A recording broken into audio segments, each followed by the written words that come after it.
Hello YouTube, Facebook Live, and Twitch. We welcome you to the live coverage of race 31 of 36 of the Outlaws Sim Series Bandit Grand Nationals tonight in virtual Dover, Delaware, as we continue this 10-race stretch to decide the inaugural Outlaws Sim Series Bandit Grand Nationals iRacing champion. They don't just call it the Monster Mile for nothing. It's not just because there's a 46-foot-tall muscle-bound statue outside the gates named Miles the Monster. No, Dover International Speedway is a real monster of a racetrack. Exactly 1 mile in length.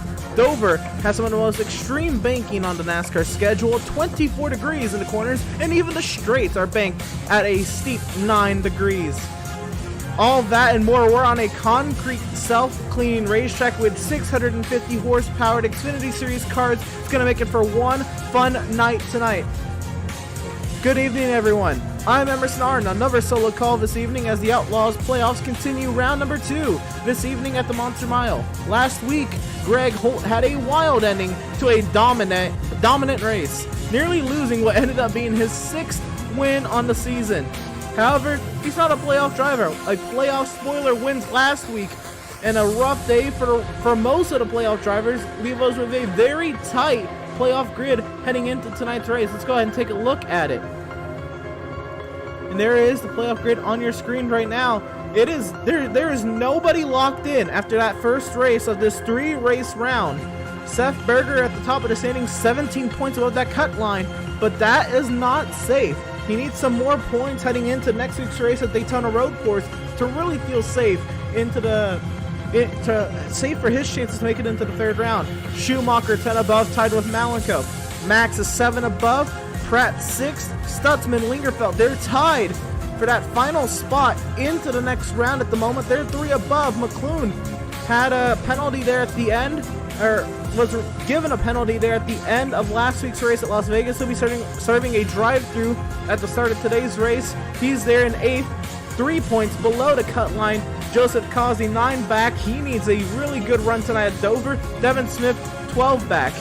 Very, very shocking, the results after last week's race for these playoff drivers.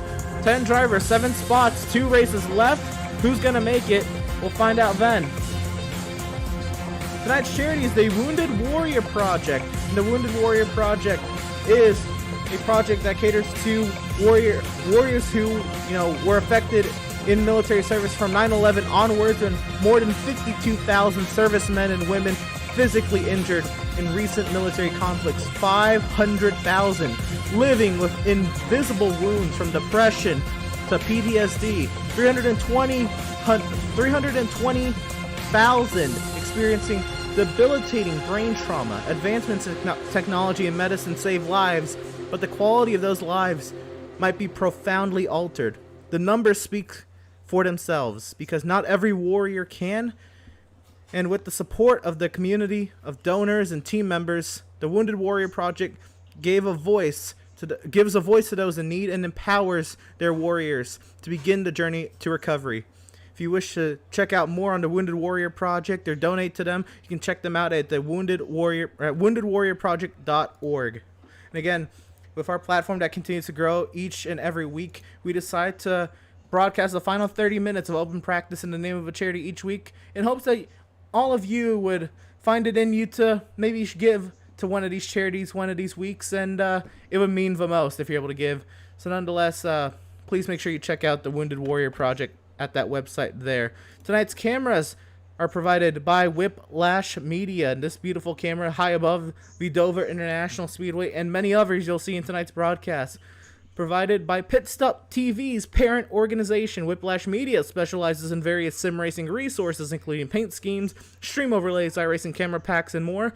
Whiplash Media is also working on its presence in real racing, offering services such as photography, social media management, and public relations. Make sure you go to www.whiplash-media.com for more. And now we can finally start talking about today's race at hand and what's going to go on here on the track. Practice is underway. 25 minutes left in open practice. It is Landon Cardullo, top of the charts, face 22.891. has a pretty stout margin over Max Service and Malenko. Jacob Zala 4th on the chart. Last week's winner Holt is 5th. All that and more, you'll see the times scrolling across your screen there, across your screen there on the top of the screen. And we're going to start off tonight's race, tonight's broadcast, with something very important. Today is a special day for one of these drivers in tonight's field. There he is on the pit lane, Mr. Kyle Lingerfeld himself. I think there's a special song waiting for you tonight, is there? I've heard there is a song waiting for me, yes. Happy birthday to you. Happy birthday to you. Happy birthday, dear Kyle. Happy birthday to you. First of all, how do you feel to be racing on your birthday? Thank you for that song. That was lovely. I appreciate that. That takes a lot. I feel good. I feel pretty confident here. I haven't hit a 22 yet this week. I've been real close. But I feel race trim wise, I seem to be a little bit quicker after about 15 laps and quite a few of these guys. So I feel pretty good race trim wise as long as we just stay up front and stay out of trouble. I think a lot of guys could be hitting the wall off the corner. So as long as we don't get caught up in that calamity, we'll be good to go tonight. Right on. After Las Vegas, it was a very tight playoff grid, and then, you know, was even shuffled even more with the penalties afterwards and all that. You're 3 above the cut line. Dover is quite a fun track. You know, it's a short track. That you also won at a short track last round at Martinsville. Confidence about or how do you feel, I guess, about your chances right now being just inside that cut line? I haven't really worried about points, honestly. I had that same mentality when the playoffs started, is just go out and try and win races, and I didn't know I was 3 above. I thought I was tied with quite a few other drivers. I wasn't aware of the penalties there, but I feel good. Dover is almost like a home track to me, if you're kind of using Martin Truex logic with Jersey and Delaware, with Pennsylvania and Delaware. So I feel good here. Feel fast. I've been here in real life. Going to go here in the next month to watch the Xfinity Series and the Cup Series here. This is going to be a strong track for me for sure. This fits my driving style. Absolutely. I figured, you know, this would be, I guess, a highlight for the 65 this round. And right now, 7th on the charts. Like you said, there's, you know, more long run speed in that 65. But is this kind of what you were expecting coming into practice today? I was hoping so. I figured a few guys would be able to break into the 22s with how close I've been all week. But like I said, I just focused real hard on the long run, and I think a little bit of practice here with some of these guys earlier showed that the long run speed is there. So hopefully we can maintain that for the race, and they don't learn anything. Absolutely. And then one more thing, how are you celebrating tonight? So far I've just been I've spent a lot of time focusing on this race, to be completely honest with you. The road course has me a little nervous for next week, so I want to make sure that this gets handled properly, and then after this, then we'll start our celebration. Right on. All right. The graphic says 25. I believe you turned 26, so I should have had that updated. It's updated correctly in the database. We'll see. It's all right. Nonetheless, happy birthday. Best luck to you tonight. And yeah, hopefully we're talking to you on the far side. Yes, sir. You have a great night as well. Yes, sir. You too. Driver of the number 65, Kyle Lingerfeld. Great guy right there. Once again, winning his way into the next round of the playoffs at Martinsville last round. It is, you know, this is quickly becoming a driver to not really count out. You know, you really want to keep your eyes on the 65 car. He might have something to say before this season's all set and done. Let's take a look at the chat real quick. Brandon Richardson in the Facebook chat says, go Kyle Lingerfeld. Lisa Pratt in the Facebook chat says, let's go number 75, Andrew Pratt. And Andrew St. Coeur says, good luck tonight, fellas. Glad to see the support, and hopefully more come and trickle in during the practice session. let's see who else we can go ahead and grab. Who are we looking for? Let's see.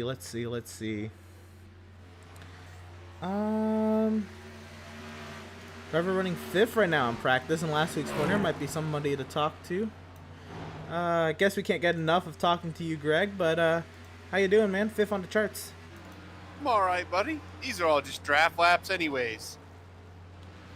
You think so? You can hit a high 9 or a 0. You ain't getting into the 8s or the low 9 solo, or at least not at this track temp and stuff. Well, I guess we'll have to see how that plays out later. Anyway, nice paint scheme tonight. I as a broadcaster am more relieved for this paint scheme, but talk about it. It really looks very nice. Yeah, I went and changed this specifically for you. I just went and grabbed something that caught my eye. I don't know much about it. I just it's like, hey, we'll check it out. We'll run it tonight. Why not? Yeah, a lot of colors, and if you continue to run at the front like you have been, it will not be hard to miss. It should be hard to miss even if you're at the back of the pack, really. But that is a bright car, and I love it. Well, good. Thank you. I thought it looked pretty sexy, so we're gonna run it a couple times, I think.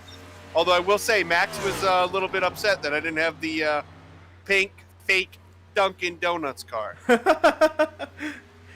Oh man, that for what I it's think worth, he was kind of asking me to go back to it. I think so. I told him I might run it for him one more time. For what it's worth, it's a really good paint scheme. Just it's a really well done paint scheme for what it's worth. But tonight, Dover, how you feeling about it? A tough track here, but a fun track. It'll be fine. Like you said, just gonna stay out of the wall and away from the other cars. So, not worried about it. Speed is gonna be here, but it's gonna be more about who can save the most tire. That's really what it's gonna be. It's gonna be who can stay out of trouble and not eat off that right front. So I guess we'll find out. I think you're gonna see it's gonna be a lot of people who show they've got speed, but they're going to be a 5 to a 10 lap speed, and then they're going to drop like a brick, or they're going to tear down that outside wall. So I guess that being said, what is the long run of the 3 car? How are you feeling you're going to stack up maybe on the long run here? Is there potential for the 7th win this season, or how are you feeling? Well, I think we get the long run speed pretty much everywhere we go, so we'll see. I mean, it's all luck. The cards have to go your way. You know, if you could get out front and lead every lap every time and never have to pass anybody, you just can't beat yourself. It's at tracks like this where you're close racing and the exit of the corners are nightmares. So it takes a lot to make it through it without getting any damage. I think that me and the car will be fine. We're gonna play a smart race. Keep it clean, and we'll be good. Absolutely. And one more question. It is a 255 lapped event tonight. It's a long one at Dover. What do you think is the outlook overall on tonight's race? We're gonna have cautions here or there. Do you think it'll be a pretty green race? Well, I'm gonna pray. Last night I was in a 275 lap Martinsville race in a league, and we did not get more than 5 or 6 laps at a time in green. No! For 275 laps, I went 3 laps down after I think the first lap, because there was a caution from the 1 and 2 position that did the whole field in turn 1, and I went 3 laps down and then came back and won the race and led like the last 70 laps of it. But if I'm just, please, no, not today. Just roll. I couldn't sit here through another race like that. No way. Oh man, I think we'll be good. That was Martinsville. This is right. Dover. I think the people, for the most part, the people give a little more respect to the cars and space. So, and not saying that Martinsville is just it's tough place in that anyway. Yeah. So. I have a lot of faith in this field. But yeah, I think we'll be good. I think it'll be good. I think it'll be a good, clean race. I mean, it's just inevitably people are going to knock down turn 2 and turn 4. It's just going to happen because they're going to get into the corner one time, and the car's not going to feel like it has the rest of the time, and they're going to keep giving it throttle, and then that outside wall is just going to be there, and away they go. So, piece of advice to everybody that's listening: hit the brakes when the car doesn't feel right exiting the corner. Just tap them lightly, get out of the throttle. You know it's going to slow you down a little bit, but it's going to save you more in the long run. That's my tip for the evening. Fair enough. I have a league race tomorrow at Martinsville. You've given me a lot of hope for that. I mean, you should be all right. It's just, I'm really good. Like I said, I'm really good at like a place like that. So it's Right. like, hey, you never get a chance to get the car under it, and I never get to turn a lap in the car without any damage. I mean, I pitted, I think 12 times, and I think I ended up getting somewhere around 4 or 5 minutes of damage fixed overall. Wow. Yeah, I did a B fixed race in practice, for my league race later this week, and yeah, I was taken out turn 2. That was fun. Yeah, I mean that's the thing about the doing the official races and stuff is they can be fun and then they can be horrendous. And you strew a couple of those ones where they're just not going in your favor, and it's not that fun. Right. But I guess enough of us about Martinsville. Tonight, Dover, very happy with the environment we have at Dover and this field of drivers. I'm very excited to see what the product, the other 21 and yourself put on tonight, and it should be a fun one. Best luck to you tonight, Greg, and hopefully we'll talk to you on the far side. Thanks, Emerson, buddy. Hopefully we do talk to you. Hopefully we make it past turn 1. Yes, sir. Driver of the number 3, Greg Holt, winningest driver on the season. Not a playoff driver because he did not make the required number of starts in the regular season, but definitely a driver to look at each and every week. Again, with the most wins on the season, how can you not pick him towards the top of that field? Ian Adam in the Facebook chat says, strong support to Kyle. Happy birthday, brother. Yes, love to see all the support. Please keep commenting if you're all joining in. Shout yourselves out or shout out the drivers you're rooting for. We'd love to see them. We'd love to hear them. Let's see who else we can get on to tonight's pre-race show. Joseph Causey in that degree number 88, looking pretty nice. Let's see. I'm looking around here. Devin Smith running 22nd. Who else is down there? McClune hanging 11th. Let me check out the Discord. Looks like we'll bring Joseph on up, but let me check. Yeah, let's go ahead and he's coming out on the track, so he's there. Let's go ahead and talk to a driver that is in a little bit of trouble coming into tonight. 9 points below the cut line, Joseph. But you're a pretty good driver. What are you feeling coming into tonight? 9 points below the cut line. This ain't my favorite place. Man. This is not a strong track for me, so I'm just looking to probably just try to keep the fenders on it, because as soon as you hit this wall here in 2 or 4, you might as well call it game over. You're going to be tight all day long. Yeah, absolutely. And I know you're really good at road courses, but you cannot, rely on Daytona Road Course being there for whatever reason. I'm going to have to battle Adrian Schumacher for that one. At the very least. And then who knows if somebody else shows up with some guns to Daytona Road Course.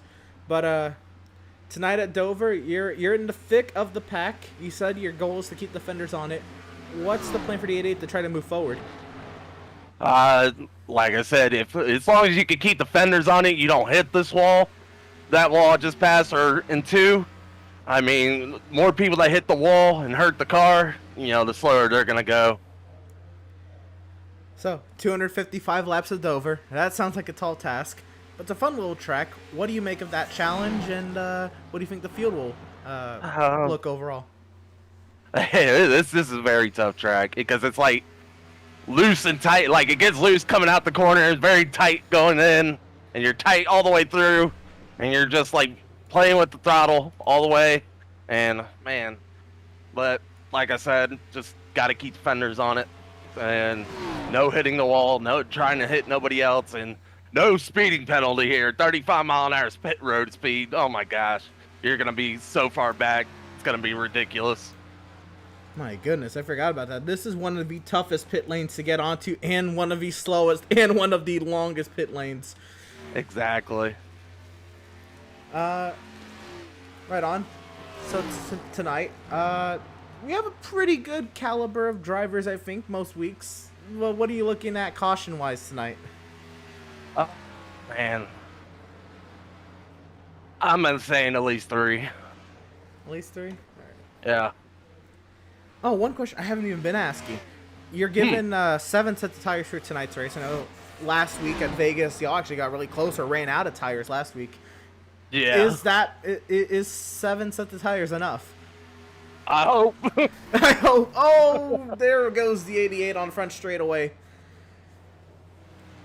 But yeah, you're gonna have to micromanage tires. I mean, even though we do got 7 sets, I mean it's still you probably want every time you get a caution, you're like, I want a set now.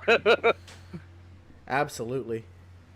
Right on. Well, best luck to you tonight, Joseph. Hopefully we're talking to you on the far side, and yeah. I hope so.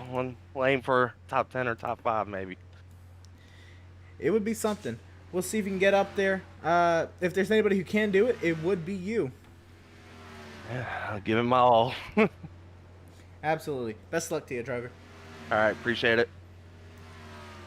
Driver of the number 88, Joseph Kazi, with that practice interview there. And again, a driver we spoke very highly of coming into coming into the season. Currently, right now, in the middle of the playoffs, 9 points out of the next round. Needs some magic to happen tonight to not rely on Daytona getting him into the next round. Daytona road course. Now, he's a very good road course racer. Couple wins on the road courses this season, and you know, almost won Auto Club road course and all that.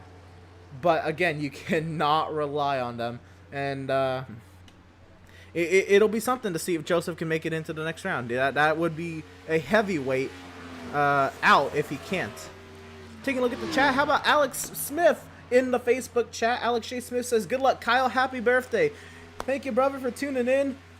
Yeah.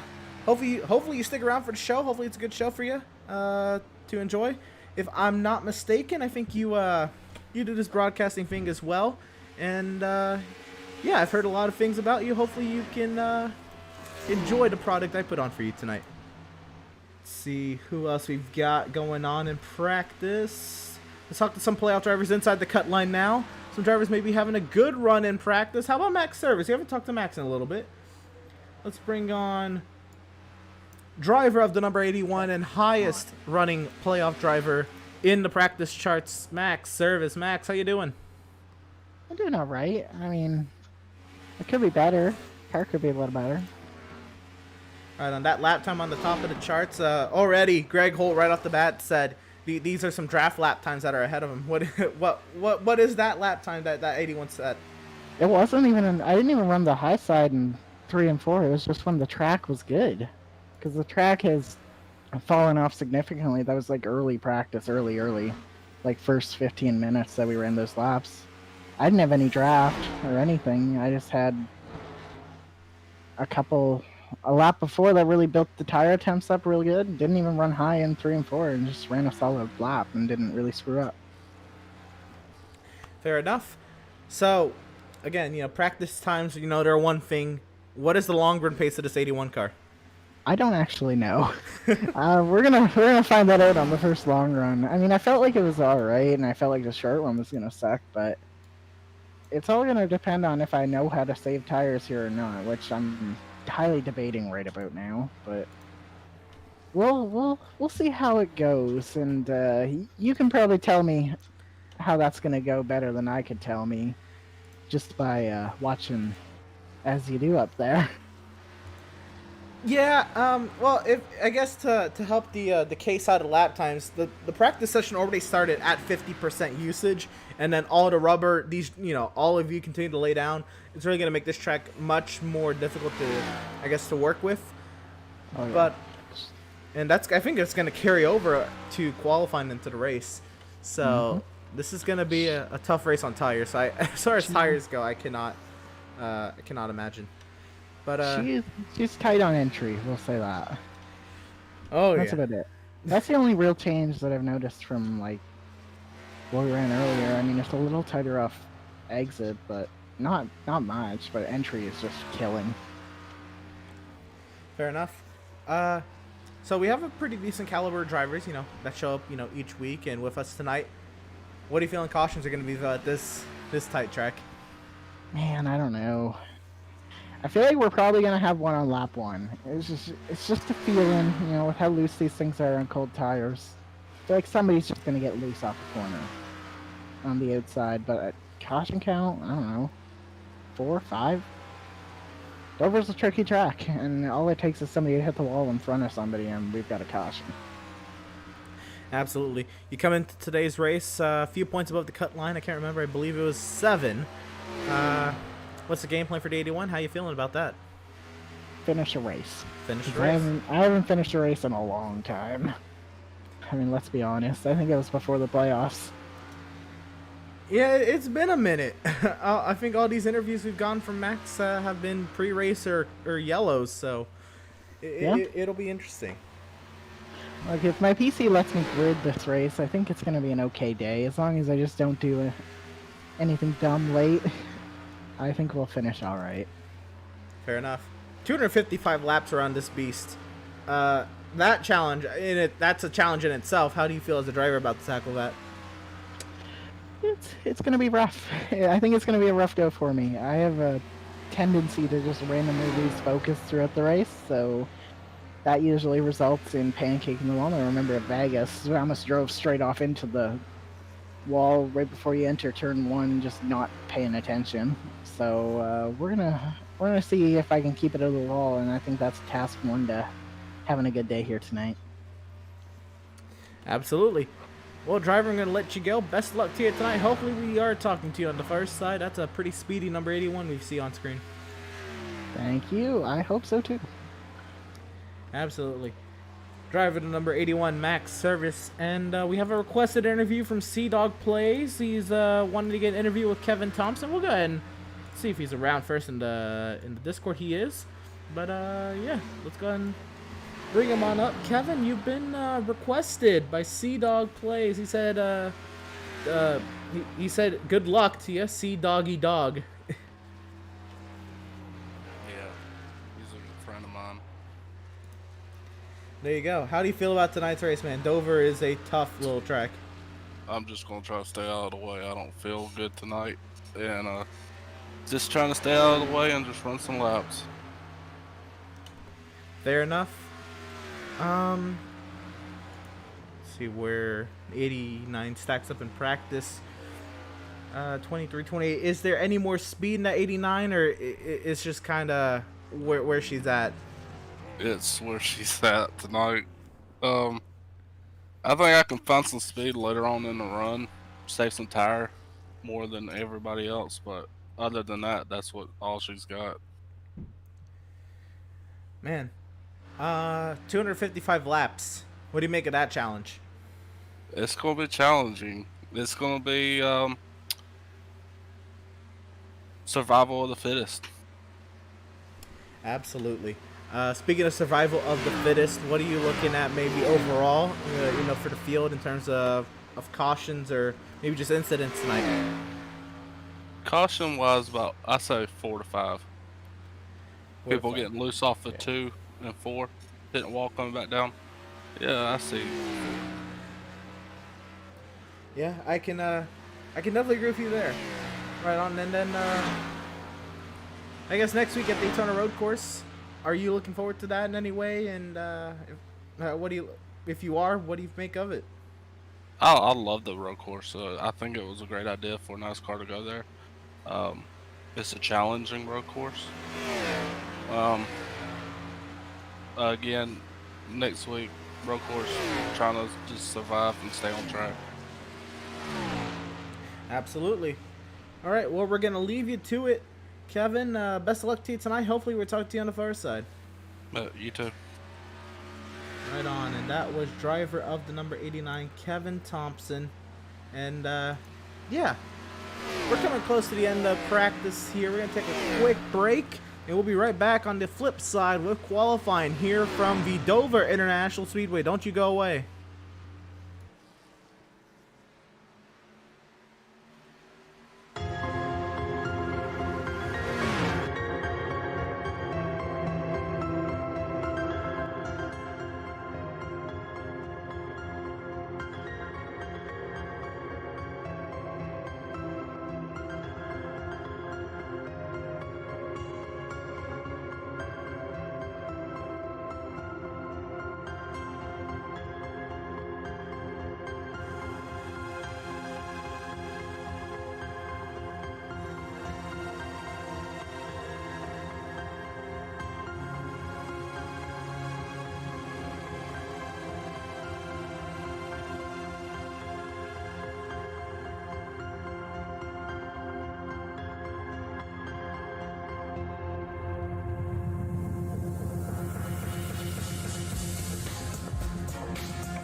Welcome race fans back to the Dover International Speedway. Have to get a quick thing done, but we're back with it here with the playoff race. The middle playoff race in the middle round of the Outlaws Sim Series playoffs is going to be a fun night tonight at Dover. Qualifying is underway, and let's get down to business down on the track, and let's see who's all out there. Right now, Adam Gardner looking to set the first time on the charts.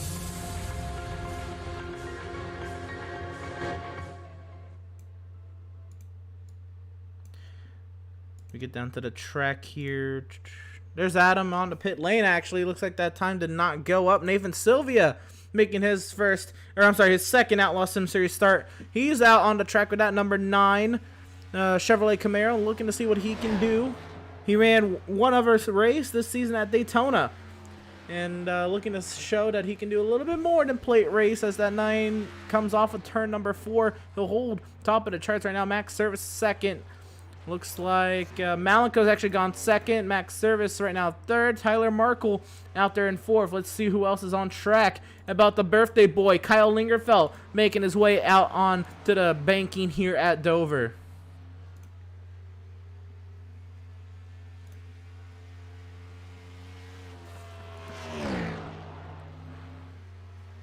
Looks like Farron Eliam Jr. He'll go third quickest into the line. Kyle Lingerfeld will go 6th quickest. He's got another lap in him, though. He's going to go for it here. Cardullo also out on track. Service will stay second. Take a look at the chat real quick. Sean Thompson says, good luck, Kevin. How are you, Kevin, after that first COVID shot? Man. And into the wall goes to 65 of Lingerfeld. That's going to hurt his run there. Cardullo out on track, rounding turns 3 and 4. He was top of the charts in practice. Cardullo to the line. Purple, sector 1. It'll be 3rd quickest for Landon Cardullo. Reese Schaefer taken to the track in that Circle B, number 17. Chevrolet Camaro. Into the wall he goes. But good to hear that Kevin got his first dose of the COVID vaccine, and hopefully he's doing all well and is able to hang it through tonight. Reese Schaefer's first time is invalid, so he's going to go for it again. Greg Holt to the track. Matthew Setzer's gone 6th quickest. Mark Berger in the Facebook chat says, let's go, Seth. LWI in the house. Back to the action on track. Jacob Zala takes to the track. His first lap looks invalid, and Reese Schaefer comes off of turn number 4. Zala goes 6th. Schaefer goes 7th. Wow. Reese Schaefer. He's actually going to be qualifying the lowest out of his team. It's about Matthew Setzer going 8th quickest of the times. Greg Holt will be 13th. Oh, no. Scott Williams taken to the track in that number 64. He's making his third Outlaw Sim Series start. 4th Outlaw Sim Series start. He has one top 10 this season at North Wilkesboro, a short track in itself. A little bit of a banked short track, not as banked as this by any means. But North Wilkesboro and Dover, little crossover, not really much, but we'll try to see here. He'll go 14th quickest in qualifying. Scott Williams will. And there he is. That driver that we've all been waiting for. Fan favorite Seth Berger. Berger Nation, rise up. Your driver takes the green.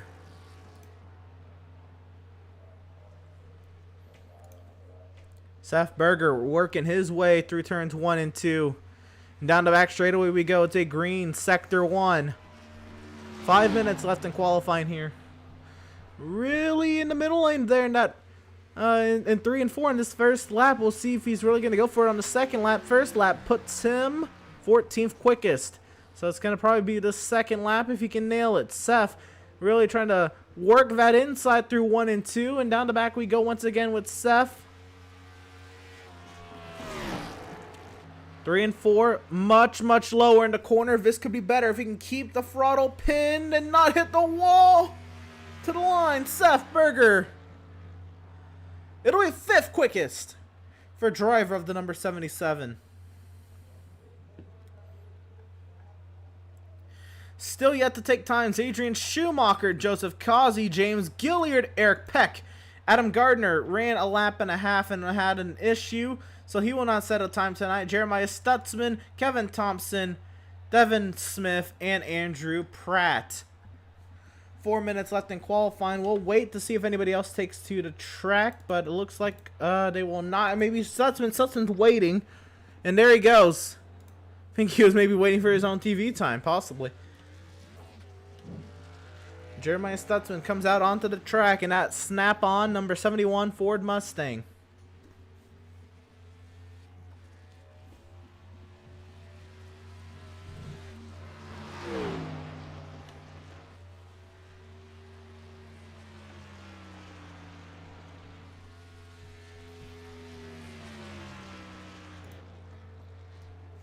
To start his first lap, Jeremiah Stutzman through turns 1 and 2.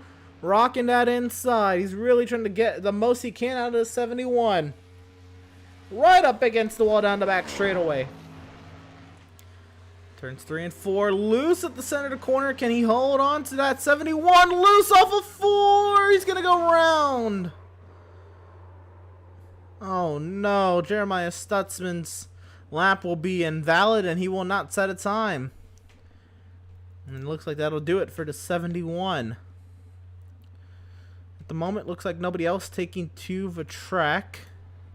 So we'll take a quick look at our playoff standings once again before we get into the action tonight. And again, these are coming into tonight's race after Las Vegas. Seth has 17 points above the cut line. But that's not locked in. That's a good margin, depending on, who you are and what you think of that margin.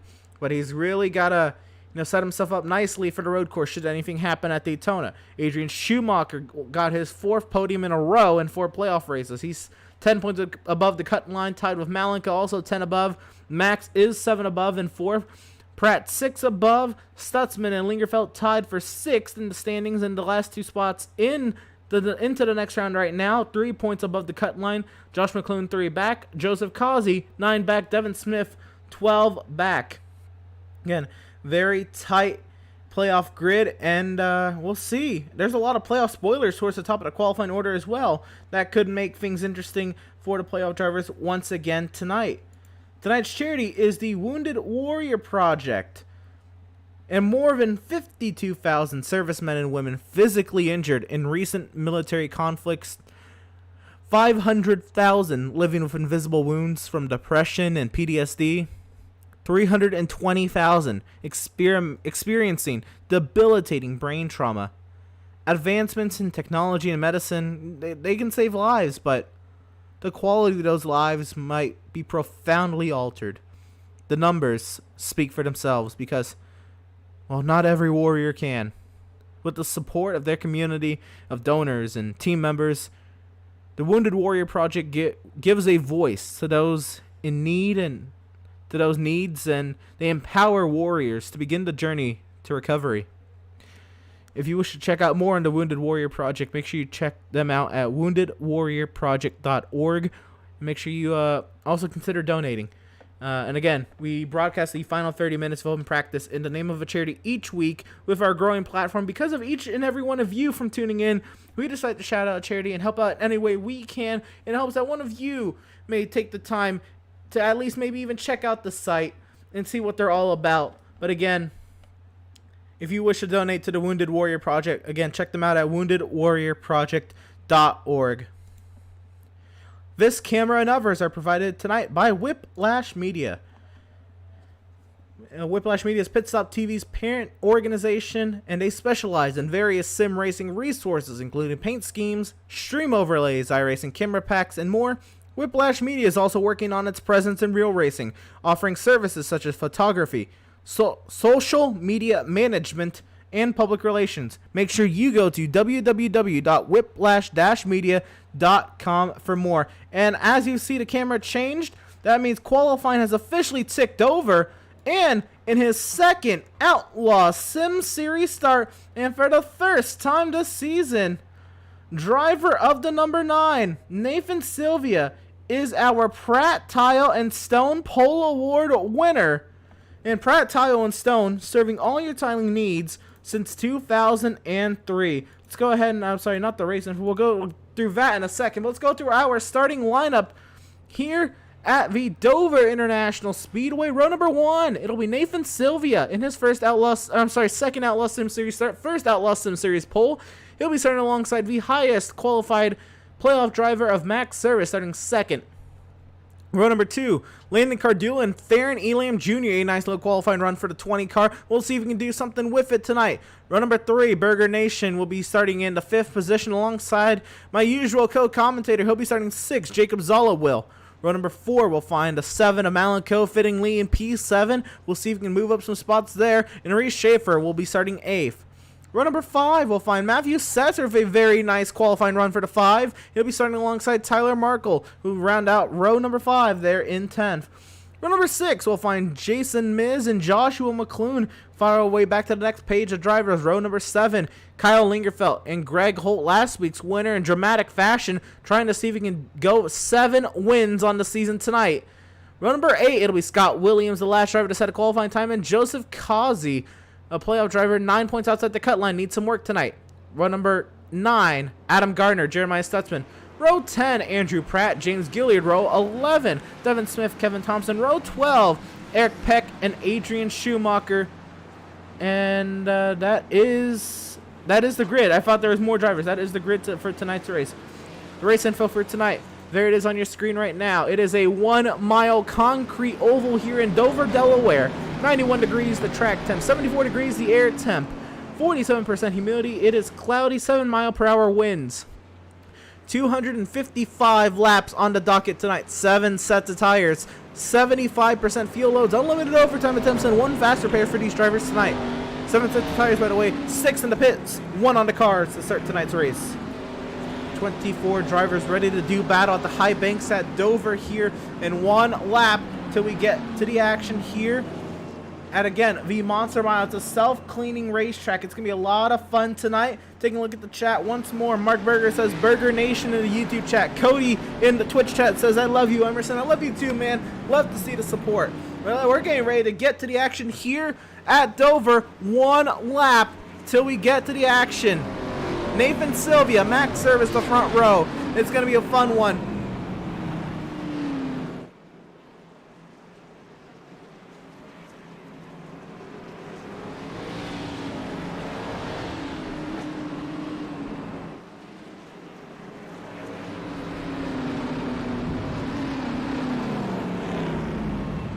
Playoff race number 5 about to get underway. Playoff implications could be looming. Can we have a playoff spoiler maybe win 2 weeks in a row? And playoff drivers are going to be vying for those final playoff spots in a already very tight points race next week at Daytona Road Course. But first, we have to do 255 laps of short track racing action, high banked short track racing action at the 1 mile Dover, Delaware Speedway, known as Dover International Speedway, the Monster Mile. The iRacing.com safety car will pull into the safety of pit lane. Nathan Sylvia, Max Service, Landon Cardullo, Theron Elam Jr. the top 4. And we are green from Dover.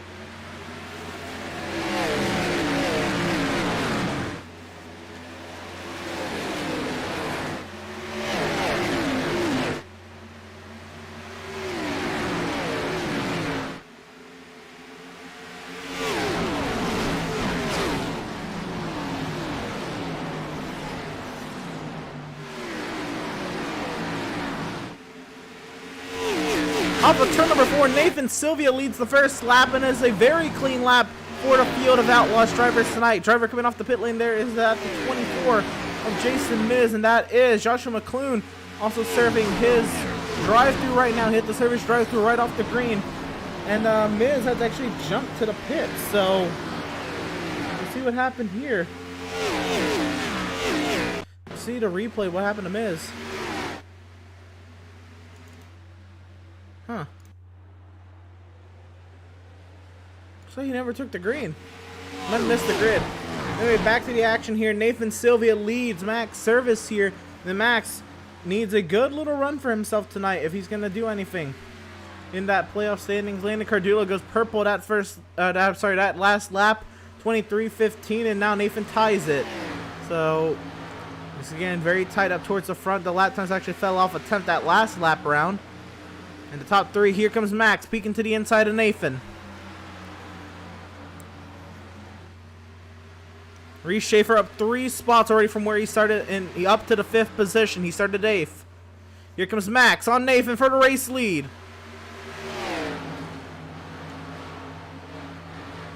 They'll file back in line. Cardulo hanging tight in the shadows.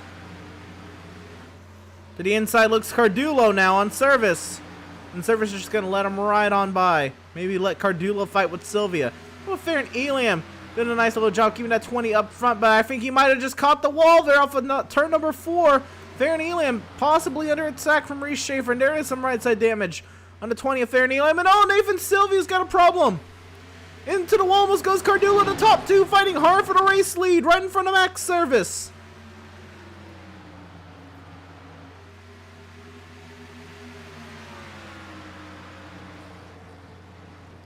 Still fighting hard. Cardulo, Sylvia, 2 non-playoff drivers duking it out for the race lead, and Max Service could be the first one to feel it should something happen. Oh, Cardulo, he's blinked out for a moment. He's out now in front of Nathan Sylvia. Oh, Sylvia almost gets the wall. Service has to take evasive action. To the inside goes Max.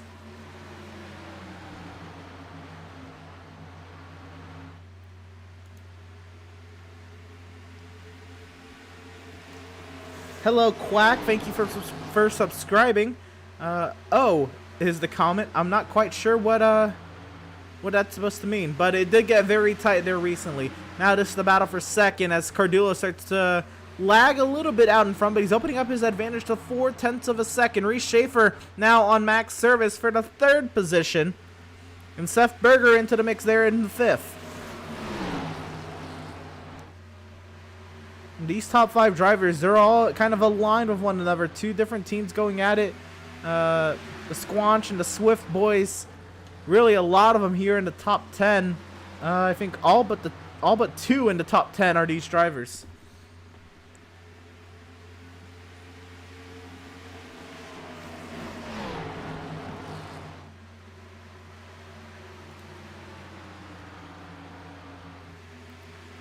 Let's ride on board with Reese Schaefer, who's been steadily driving his way forward tonight. The Midland Michigander with 2 wins on the season at Chicagoland and Kentucky. 2.5-mile racetracks, but how about a high-banked 1-mile racetrack that kind of drives like one of them? You know, very tight off of turn 4 though, but nonetheless, Schaefer might have something to say about tonight's race.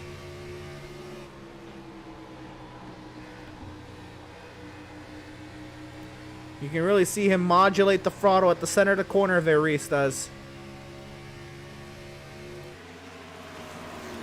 Let's take a look at what's going on around the track, and here's a tight battle back here. 2 playoff drivers with Kazi and Pratt. They're behind Greg Holt, last week's winner, and right ahead of Matthew Setzer, who had a great starting position. He started 9th, he's down to 14th.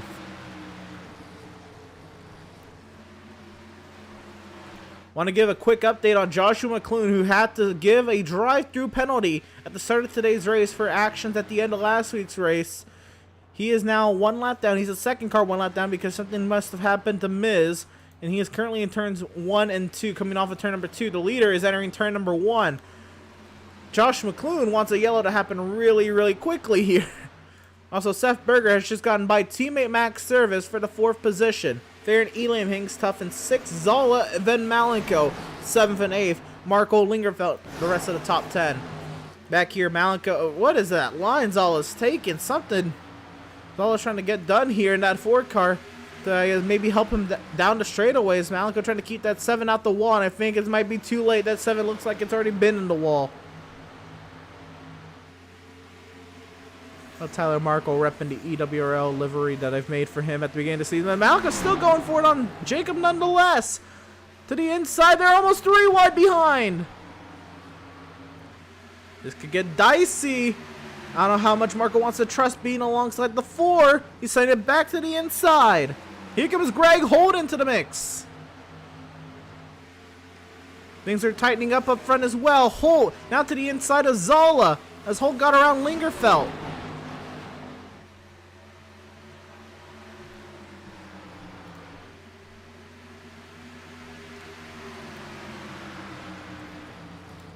So Zala down to 11th and under attack from Joseph Causey. And Zala down to 12th.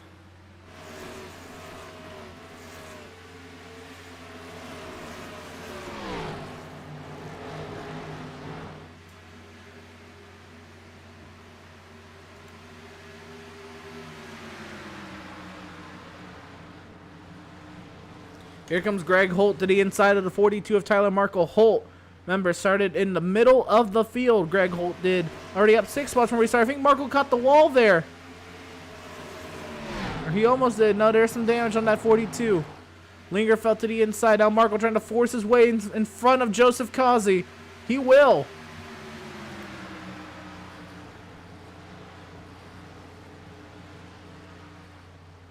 Holt to the inside of the 7 of Malico. He's actually going to check up for Mal. Tied off of turn number 2, though, and Lingerfeld trying to follow Greg Holt through. Look at this train of cars behind. Holt clears into the 7th position. Lingerfeld to 8th. Malico into the wall.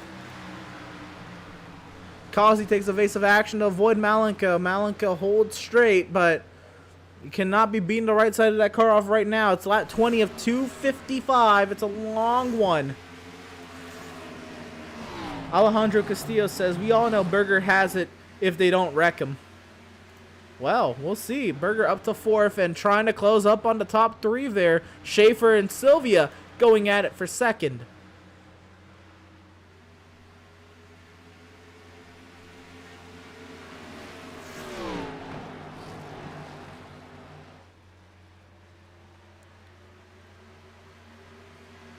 So we are 21 laps into Dover, and Causey now goes by Malenko. Malenko's got to keep that 7 out of the wall. If he's going to stay in this top 10 here, he'll be back to 10. Zola, Markle going at it. Markle gets passed by Schumacher, who's been steadily driving his way forward in. Oh, no. He's in a Mercedes F1 livery. Oh, come on, man. I thought he was a McLaren fan. What is this? To the inside, he looks on Zola. I know they're the Mercedes is McLaren's engine provider this season, but come on, man. Anyway, all that aside, here comes Schumacher to the inside. Also, his name is Schumacher, and he's running a Mercedes livery. What is this? But Schumacher to the inside of Zala for the 11th position. Schumacher will clear into the 11th position, looking to get his 5th podium in a row if he can squeak it out tonight. Things have tightened up front. Top 3 nose to tail. I'm sorry, no, 2nd through 4th nose to tail now. Cardullo lagging out in front. Here comes Berger to the inside of Schaefer. And Sylvia. Berger, can he get a 2-for-1 special? He's a check up to not hit the 9. Now Schaefer's going to follow Berger. And Berger is cleared into the 2nd position. Seth Berger trying to lock his way into the next round. He can get up to Cardullo and hold on for another, well, 220 laps. Man, what a feat that would be. Very tight off of turn number 4 between Schaefer and Sylvia. Service trying to find his way around these two as well. Schumacher duking it out with Malenko here. Malenko's going to go back to the 11th position. Schumacher to 10th. 14 spots from where he started. Schumacher started last. 24th. And right now all the way up to 10th. Adrian Schumacher doing a very nice job of keeping those tires under that 82 and moving forward, not hitting the wall and all that jazz. Lingerfeld under attack from Joseph Causey.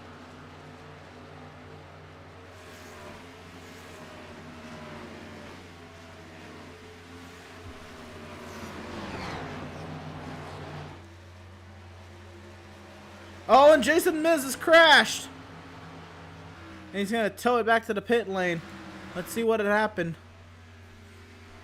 Oh, he crashed all by himself off of turn number 4, and he just pulled off the track. Oh, no, that was close, though. You don't want to spin up the track. And he'll pull off. It'll be 24th now for Jason Miz, including the first driver 1 lap down. There's race leader Cardullo, and then Cardullo comes right on by.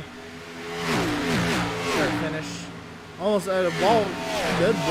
Jacob Zella gets the wall there off the turn before. And there's Joshua McClune.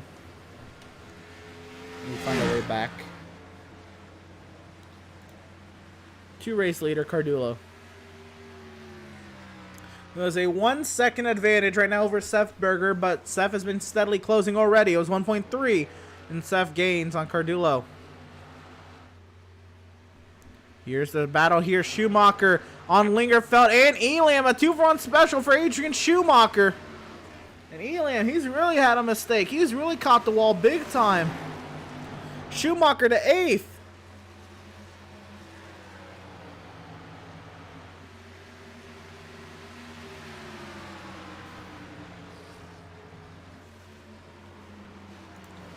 Now this, Kevin Thompson on Jacob Zala. That 4 car is destroyed. Thompson working his way up the inside. He'll clear.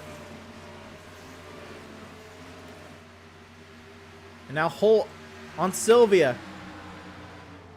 Holt trying to work his way into the top 5.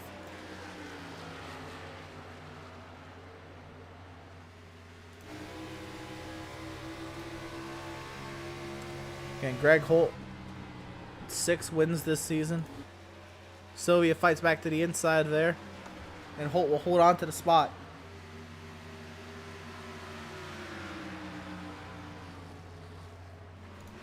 Stutzman and Lingerfeld going at it. I think they are tied on the playoff bubble. So this, oh sorry, they're tied for the 6th position above the playoff bubble. So right above the playoff bubble, both of these drivers are, and this could be important.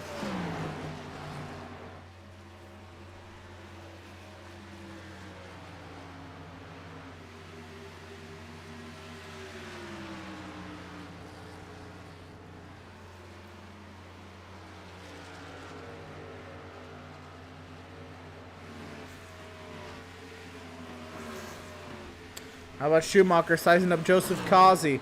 This could be a preview of what we see next week.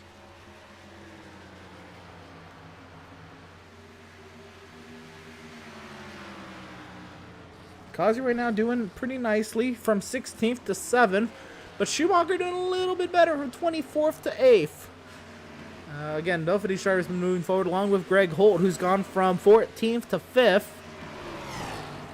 And Jeremiah Stutzman, who's gone from 18th to 9th. A lot of drivers moving forward.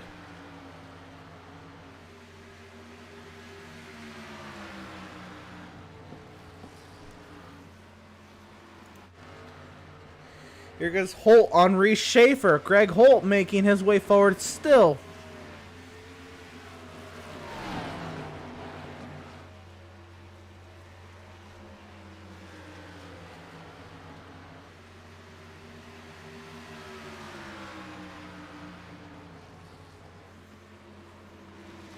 Holt misses the entry there a little bit, but all over the back end of the 17. He's really got him here. And now Cardulo under heavy attack from Seth Berger. We'll get to that right after this overtake. Holt is cleared into the 4th position. Make that from 14th to 4th. And here's the battle for the lead. Cardulo has caught the wall already. Seth trying to keep that 77 clean and nearly into the wall. He caught the wall there. The 8 of Cardulo did.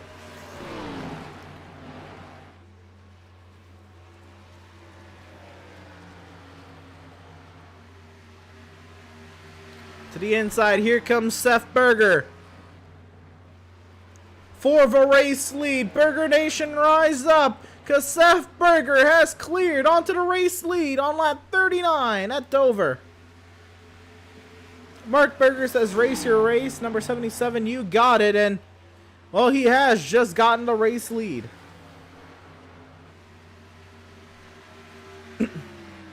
Now Max Service looking to take over second from Landon Cardulo.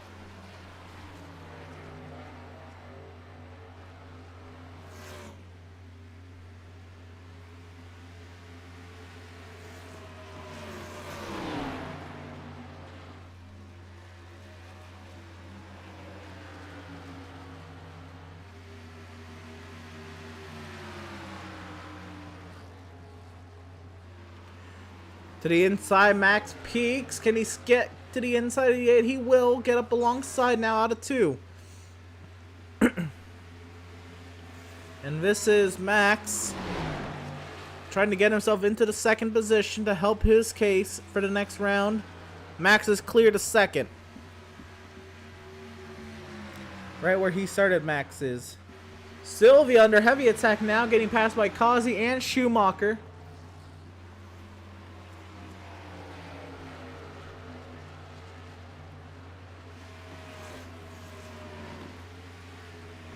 And Nathan making his 2nd Outlaw Sim Series start. Made 1 at Daytona of a Rhode Islander himself. Qualified on pole, led some laps, and then caught the wall. And that's really all she wrote for Nathan.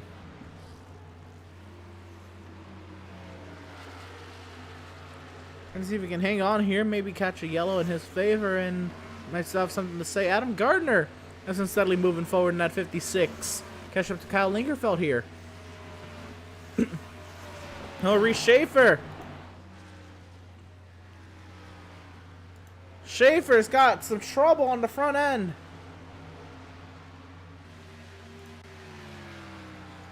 Let's see what happened to Reese Schaefer. Was he just coming in the pit? Is this the first round of stops here?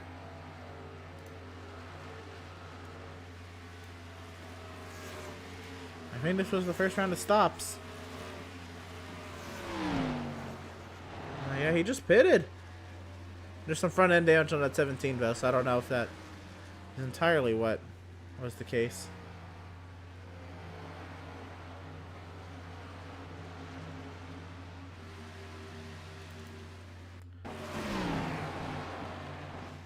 Oh, they're right there. Alright.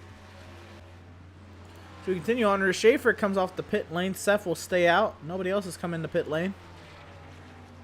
Odd strategy by Schaefer, but there he is on the inside, getting lapped with 4 freshies, and I'm guessing no fast repair used on the 17th, so don't really know what the bring in the pit lane was, other than a major undercut potential going on right now. Sylvie and Stutzman going at it 4v7 now 7th position because of Schaefer. Sylvia fights back on the outside, but it looks like Stutzman's gonna get the inside and find his way forward. Yes, he will.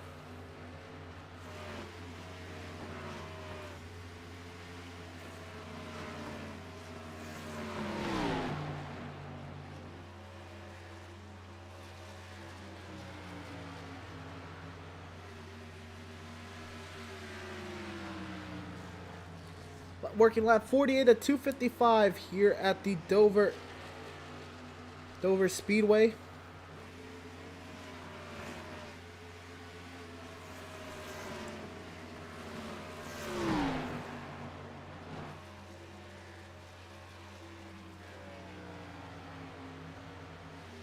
And there's been a lot of comers and goers already. Nathan Sylvia's led laps, Lyndon Cardulo's led laps, and now Seth Berger to the race lead of this race, trying to see what he can do. We carry on the battle for 3rd. This is Holt on Cardulo.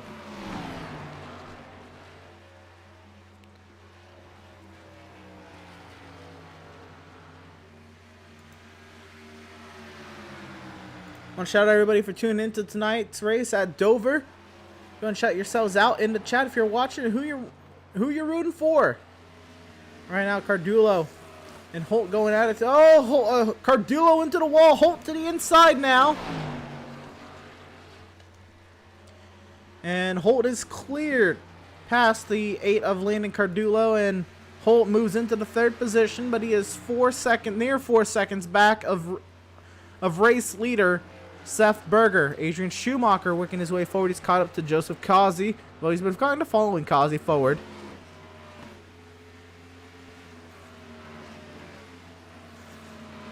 Schumacher trying to continue his streak of straight podiums. 4 podiums in 4 playoff races.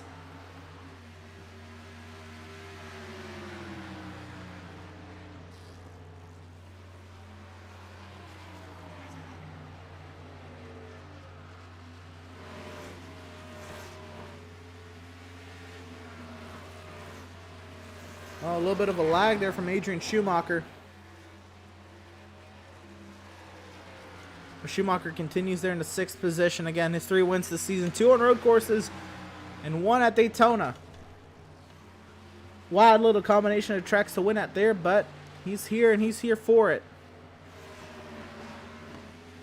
There's a reason he's a playoff driver.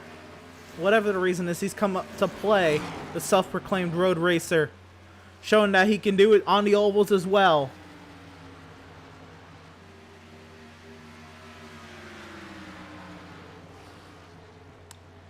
Take a look around. How about Malenko? He's lost 2 spots from where he started now. Granted, Schaefer's hit the pit lane and Eliam has since dropped off, but Malenko started 7th, caught the wall. He's had, I believe, really only... He's had Holt, Kazi, and Schumacher pass and gained a spot on Schaefer. He had also had Stutzman pass and gained a spot on Eliam. So Malenko's had really kind of his up and down day, and Cardulo's getting passed here by Kazi and Schumacher to the inside. Schumacher trying to get to the inside of the 8. Cardulo clears in front. Eric Peck there to lap the vehicle.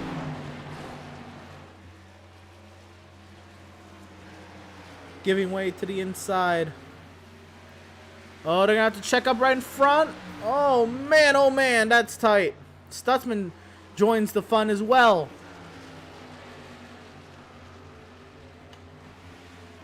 Landon Cardulo, Adrian Schumacher, Jeremiah Stutzman, 3 different makes going at it now for the 5th position.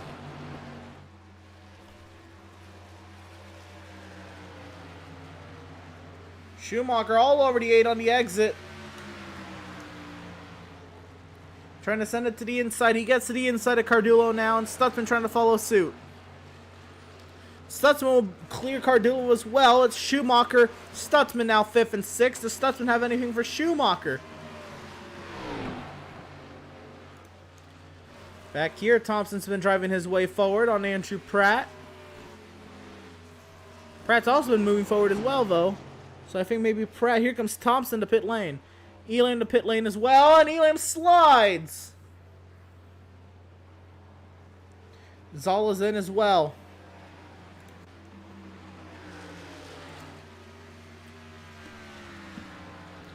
Let's see how Elam worked this pit entry.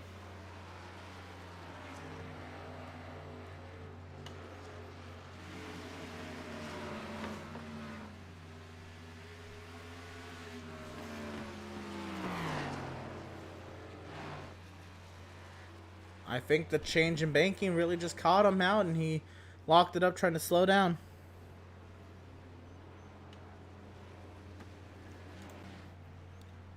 Other drivers making the pit lane. Pratt, Gardner looks clean. Gilliard made his way to pit lane.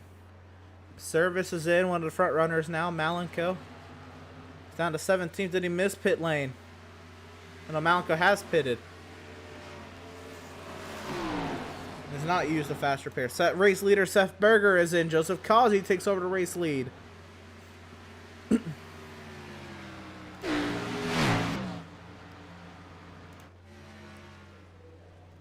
There's Seth Berger on the pit lane. He has 5 wins this season.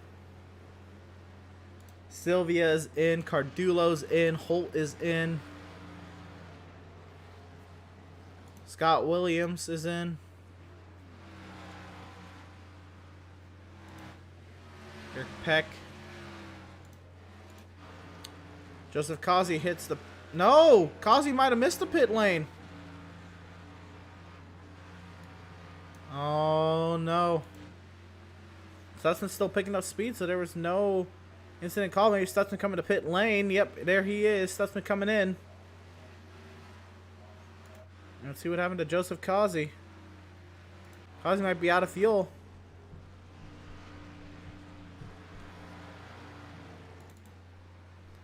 Here, Kazi was coming to pit lane, and he just locked up past pit lane. Wow, that's not good for Joseph. That is huge. Have to coast his way all the way back around, and he's going to lose a lot of time. Stutzman's in. Lingerfeld is in. Devin Smith is in. Now Reese Schaefer to the race lead on a bold strategy to make a huge undercut. Max Service is down in turns 3 and 4. This is going to be a major undercut for Reese Schaefer. He's pretty much banking that he's going to make an extra slop than everybody else, and he's going to make it work. Reese Schaefer is 14 seconds out in front of Max Service, Seth Berger. Greg Holt cycled out to 4th, Malenko to 5th. Stutzman gets passed by Cardulo, so Cardulo to 6th. Then Adrian Schumacher, who was trying to find a way around Cardulo. Schumacher up to 7th, or back to 7th. Silvia's going to get by Stutzman for 8th. Stutzman looks like he'll cycle into 9th. Adam Gardner welcomes himself into the top 10. Lingerfelt down in the 11th position. Kevin Thompson, 12th. There's Lingerfelt. Sorry, no, that's Thompson. There's Lingerfelt. Should say 26th. Devin Smith there. In 14th. Farron Elam, 15th. Jacob Zala in 16th right now. Tyler Markle, 17th. Matthew Setzer, 18th. Joseph Causey getting his lap back from race leader Reese Shaver. This is huge. Causey, last car in the lead lap in 19th. Scott Williams, first car, one down in 20th, and Seth Burgess caught him. Josh McClune, 21st, serving his pass-through penalty at the beginning of the race. He is down in 21st and needs some help. James Gilliard, 22nd. Eric Peck's on the pit lane, 23rd. Jason Miz, no longer in the race. He is 24th. And here's race leader Reese Schaefer in some heavy lap traffic.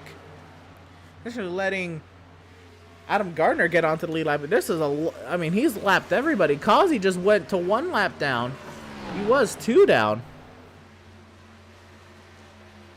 So lapping themselves there is Adam Gardner and Jeremiah Stutzman.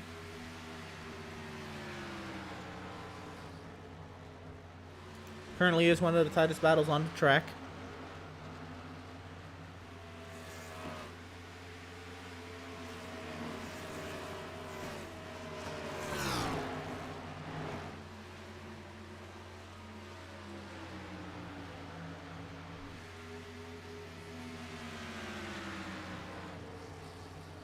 You need to watch this battle. Actually, another battle brewing here. Lingerfelt and Thompson, they're going at it for 11. This is the first driver 1 lap down. This could be huge as well. Thompson on the defense. Lingerfelt trying to move forward.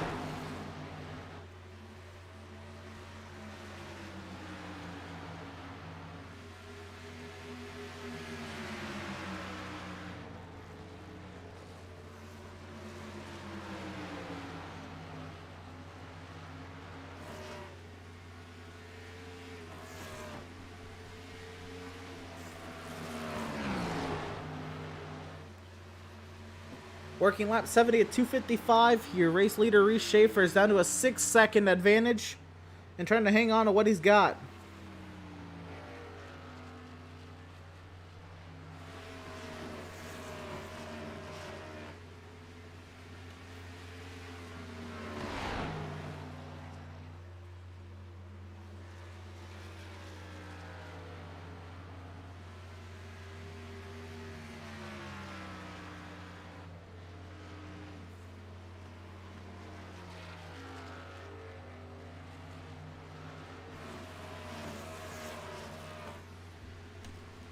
You see drivers trying to get their laps back right behind Reese Schaefer here. Those drivers are 1 lap down, again trying to fight their way back onto the lead lap, either physically or catch a yellow. Right now Thompson's got the Lingerfelt by a second. Lingerfelt trying to get passed by Gilliard, who is another lap down.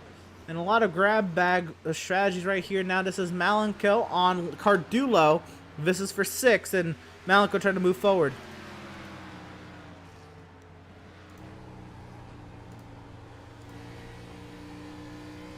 We'll see what Malenko's able to do here. That gap's staying stagnant for now.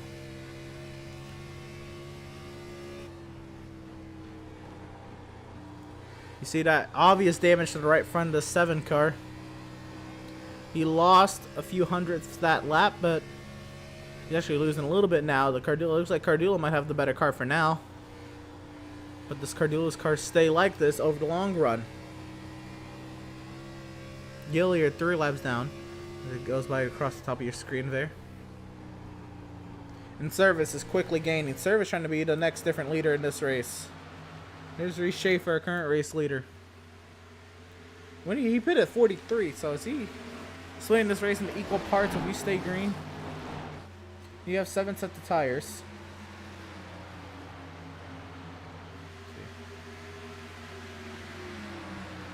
You got, you know, 7 sets in the pits. You got to pit every 36 laps. You want to use them for equal laps. So maybe he's doing something like that. Pit on 43, so maybe he's going 86, 87 here. But Max is there. As Pratt's trying to unlap himself. We'll see how this plays out. But now, the battle for the race lead. That might not even really be a battle. But Seth is here. Seth is here as well. It's a 3-car battle for the race lead. Service to the inside of Schaefer. He'll easily pass the 17 along with Seth. But how long will Max be able to lead? Will he even be able to lead a lap? Seth speaking to the inside. It looks like Max Service will come around to lead his first lap of the day.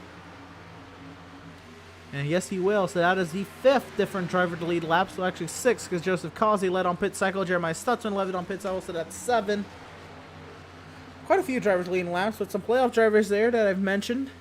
Important to get that extra bonus point. This all goes on. Greg Holt 1.5 seconds back and working on his way to the 17 of Reese Schaefer as things get tighter and tighter up front. Also back here, Schumacher now on Sylvia.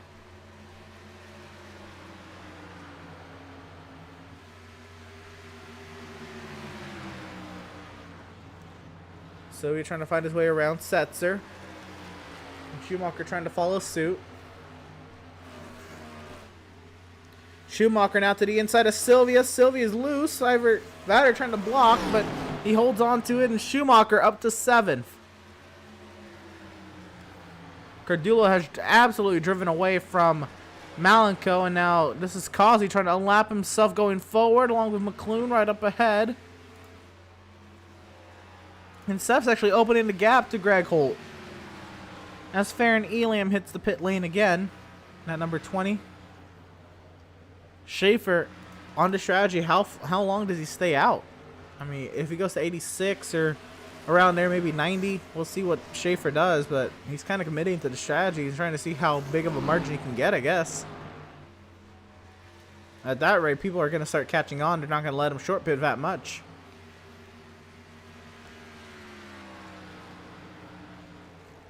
He's really banking on everybody else staying committed to their strategies and himself short pitting, unless something just majorly went wrong and Schaefer had to pit.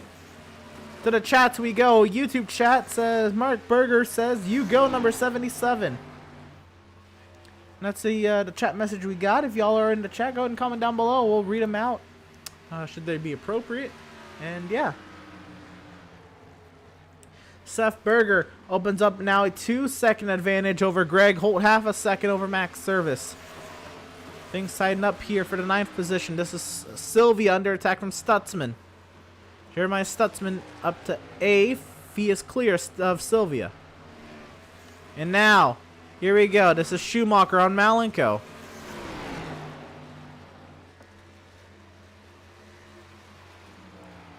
This could be huge. They're tied in the points, by the way, coming into today. Malenko and Schumacher are. So this could have some playoff implications. Schumacher will clear Malenko for 6th. And looked like he was faster than Cardullo right off the bat. Maybe Cardullo's using some stuff up. Schumacher may be able to get him. I don't know where he can go from there, though. We'll have to see. Stutzman again pulling now on Nathan Sylvia. And that's about where we stand. Now we're kind of waiting for the next round of stops to start with Reese Schaefer. We had Elam come in now a second time, but Elam's kind of now off this lap and off the face of this battle. But he's hanging in there, and we'll see what happens here. Stutzman on Malenko now for 7th. This could be huge. Stutzman right above that bubble. Malenko's got a little bit more of a cushion, not by much, by like 4 points. And losing the spot to Stutzman could really spice things up for the Daytona road course.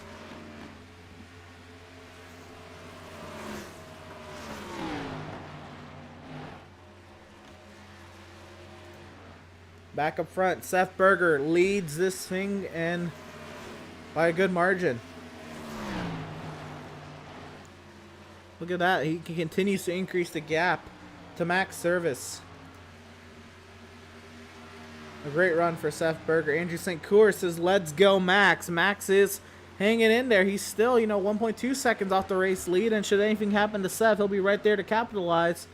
And quickly gaining on Greg Holt as well. Holt's lost another 10th in that corner alone.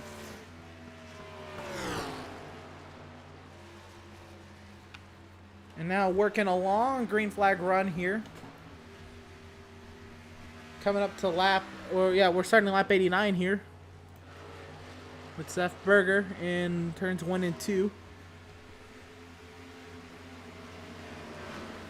Well, Max was feeling a lap 1 caution. And has since not happened. Here's Marco on Joseph Kazi. This is Marco coming to pass Joseph.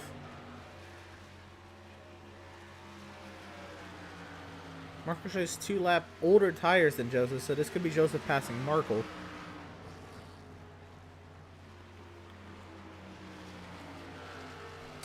That might have been it. That might have just been it. And now Schumacher catching Landon Cardullo. We're right on board with the self-proclaimed road racer that might enjoy a track like this, if anything.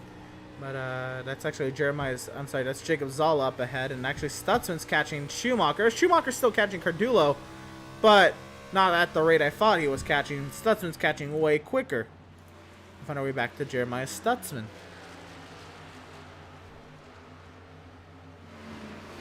The playoff driver right now. His one win on the season came at the Auto Club Oval. A little bit of field strategy, but nonetheless, a win is a win. And he's here in the thick of the playoff battle. Stutzman gets by the last vehicle of Jacob Zala. Tightening up here is Malenko and Nathan Sylvia.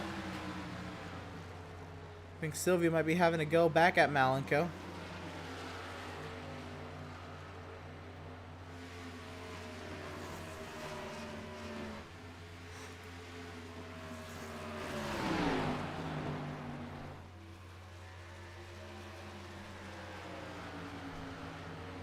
Yeah, this battle continues to happen for 8th. Just up the road, the battle for 6th.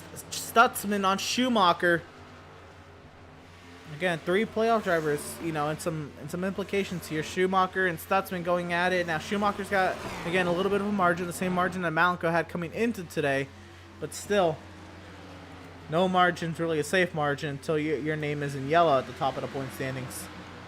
Lisa Berger in the YouTube chat says, Burger Nation, go, number 77. And he's doing his job out in front. 3.7 second advantage over Greg Holt. 1.5 over teammate Max Service.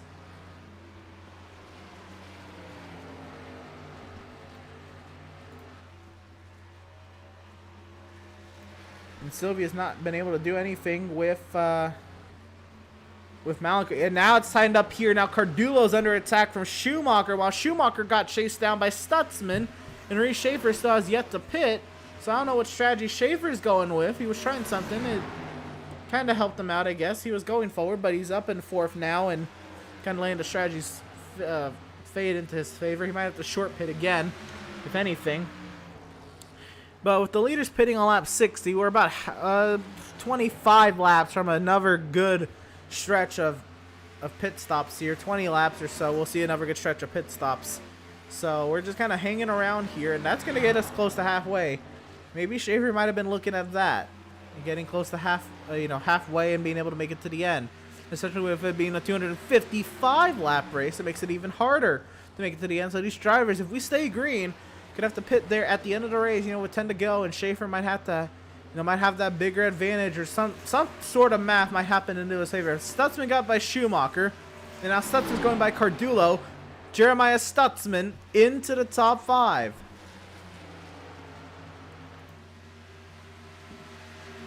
Here comes Schumacher as well. Schumacher, he's, on his stretch of podiums and looking to get his 5th podium tonight. Even if he doesn't get the podium tonight, he's a heavy favorite at the Daytona Road Course, along with Joseph Kazi, who's looking more and more like he might have to win the Daytona Road Course to make it to the next round.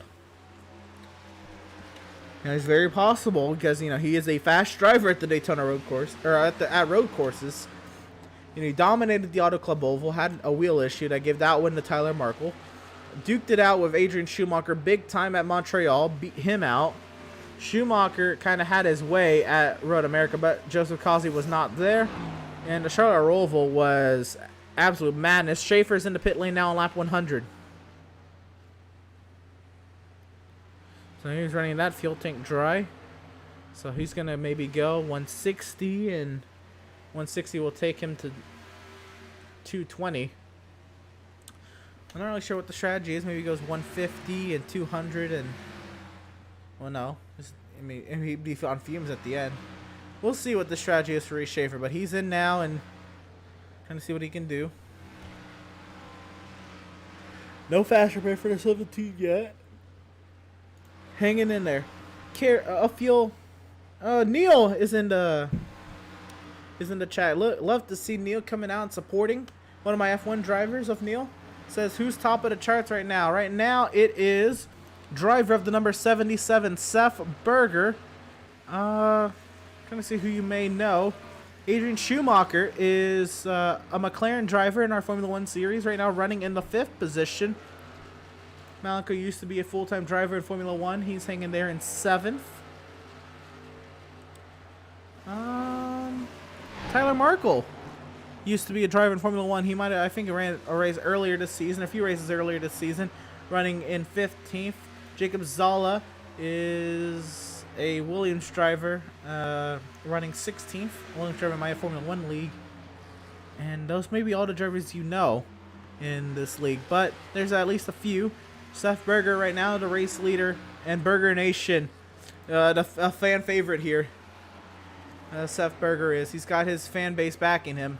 And this is the 65 of Kyle Lingerfeld trying to pass him here. Lingerfeld trying to get onto the lead lap and put himself... well, he's still 10, Lingerfeld is, but Lingerfeld trying to put himself onto the lead lap, and in the thick of the playoff battle could really, you know, use that opportunity to potentially secure some more points into his name.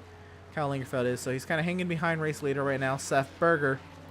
Trying to see how this will play out. Seth has a 3.5 second margin over Greg Holt. Nearly 2 seconds actually over Max Service. And taking a look at the chat. Kerry Young says, great job, Seth. Keep the field reading a rear decal. And that rear decal does say... oh, goodness. Say Train Depot? Train Depot. There you go. So that's what the field is reading right now. Pam Williams says, great race. Or great job, Seth.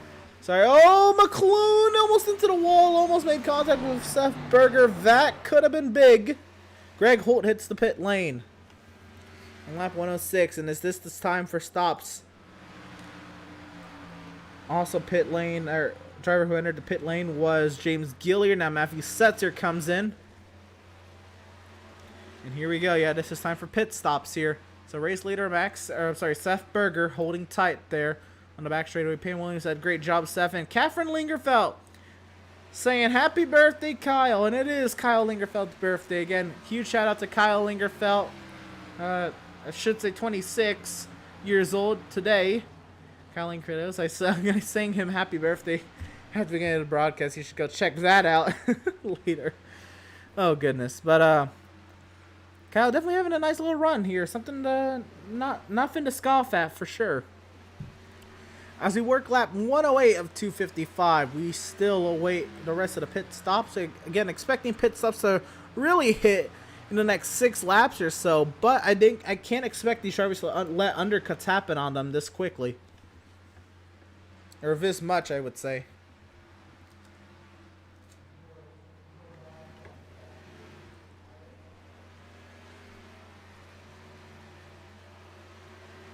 Coming up to 50 minutes of racing here. Racing action tonight.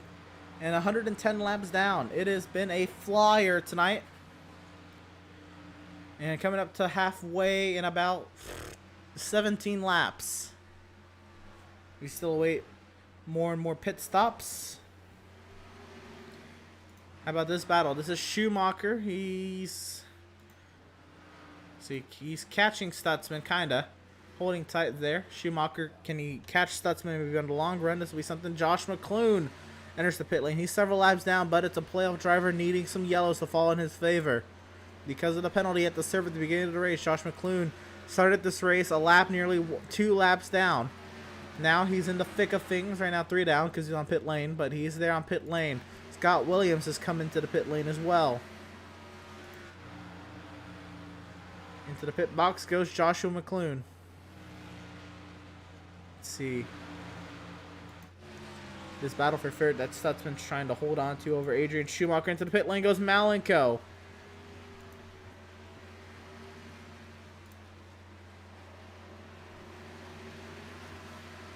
Malenko pits from the top 5. Sorry, he was actually 6th when he came in.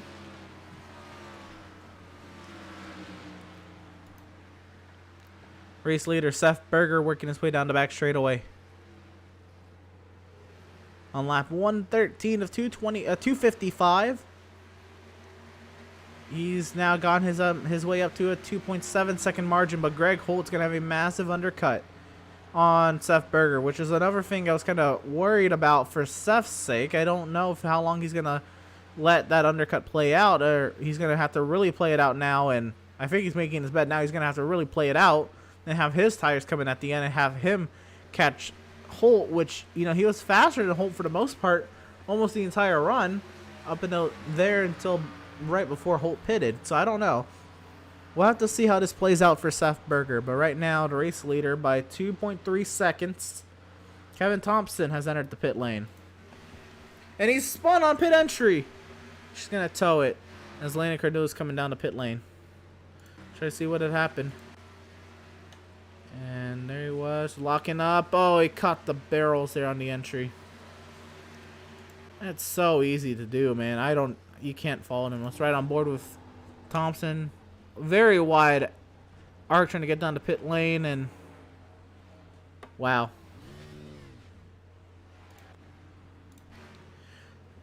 Also entering the pit lane now, Lana Cardullo, Adam Gardner, Nathan Sylvia. Very slow on the pit entry.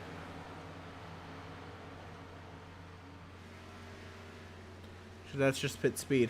Never mind. Oh, goodness. And, who else? Nobody else has hit the pit lane that time around, but staying out. Cardullo's down and away. There's Gardner leaving the pit lane there. Nathan Sylvia stops in that pit box, that number 1 pit box after qualifying on pole. Stutzman and Schumacher continue to duke it out for that 3rd position, and we'll see how long this battle lasts. Maybe they pit together in a sake. Oh, here comes Malenko to power right on by on fresh tires. He is a lap down, maybe 2 down at this point. He's 2 down. Oh, Malenko! Oh, no.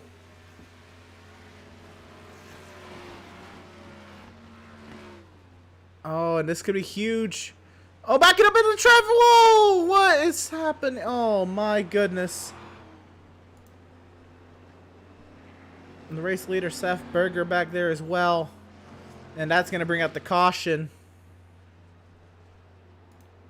What happened? Let's see what happened. Malenko is powering up the inside. This is off of turn 2. Contact with Stutzman. Slams the inside wall. That's tough. Now there's faster pairs, but he's several laps down. He's trapped several down. He's trying to get out the way. You see, trying to turn it all the way to the right. Didn't want to hit the wall. Back up into the middle lane. I don't understand that part. That's what gets me. I don't know. Let's see Malenko here. This the inside of Stutzman. I think he was expecting Stutzman to go a little closer to the wall, and that's how they make contact. And you'll see here. I mean, he's trying to turn a boat here.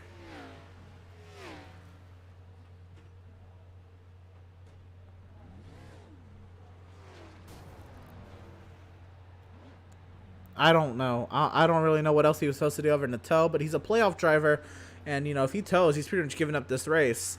And he's trying to keep himself alive in the race, and now he's really in the thick of it and in his own Austin Powers moment here. That's our first caution of the day, coming out just about halfway. That is huge. Huge, huge, huge for the field. And that's tough for Malenko. He's, you know, he was only 10 above the cut line. And he's going to be in the thick of it now. And pit stops also did not help his case of a lot of playoff drivers coming away with, being on the lead lap there. Lingerfeld got the wave around, and 4 playoff drivers were the top 4 on the lead lap when the caution came out. So the middle pit cycles, that's going to really trap a few people a lap down. People are going to have to take wave rounds and stuff like that. But at least, who do we have? Devin Smith, Andrew Pratt, Joseph Causey, Reese Schaefer, Tyler Markle, Greg Holt. Who else? Those drivers are eligible for waiver rounds to get back onto the lead lap. Cardulo is going to be trapped a lap down. Sylvia will be a lap down. Gardner will be a lap down. Zala probably got a faster pair there. And Malenko. How about a Malenko? Did he not use a fast repair, or what was happening here? 7 came to a complete stop and then towed. I don't know what happened there. Adrian Schumacher will leave the pit lane there in 5th. Devin Smith comes in. Andrew Pratt as well. Joseph Causey. They will not take the wave around. Schaefer will take the wave around to get himself back onto the lead lap. 30 lap old tires, and I think they're expecting just this to go green for a while. I don't know what has happened to Malcolm. Why he had to tow there. Lingerfeld is back in from 4th. Figured, might as well top off. Oh, this could get close. I'm making on a 1 stop to the end. I guess this would be a reason to top off. Top off here. Can you make it 60 something laps? Split it right down the middle, right? This could be close. Race leader Seth Berger there. Max Service, Jeremiah Stutzman. Let's talk to our race leader Seth Berger. We did not talk to him in practice. Let's see his point of view on what happened, and maybe we can get some insight. Hey Seth, how you doing? I'm okay. How are you feeling after coming up on that on the back straightaway? Yeah, that was something.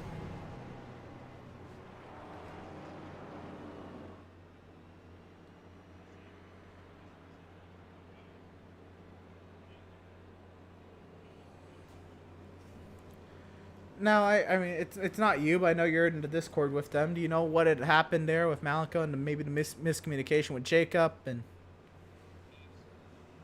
Okay. Absolutely, as you should. So a very clean race so far. Okay, they're delaying the green, so even more time to talk. Good. But clean race so far. It looks like you've had the dominant car, but the work you have to do to get up there, man. You have to fight through, some of the non-playoff drivers, and then to race Max there and Schaefer on his strategy. What has it been like to just get to this point?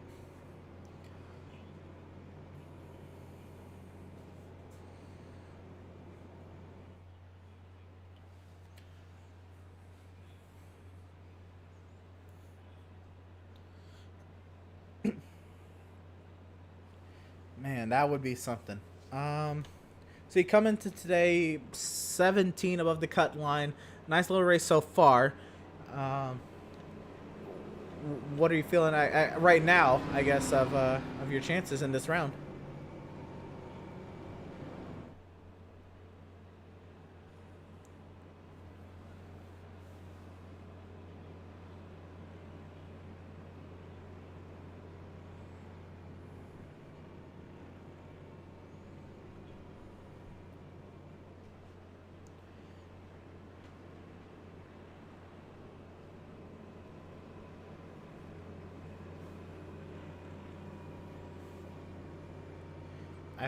As you should. It's been a good race, and they're delaying the green again. But here, you're coming up to halfway here, or you just passed halfway. Can you make this on a 1 stop?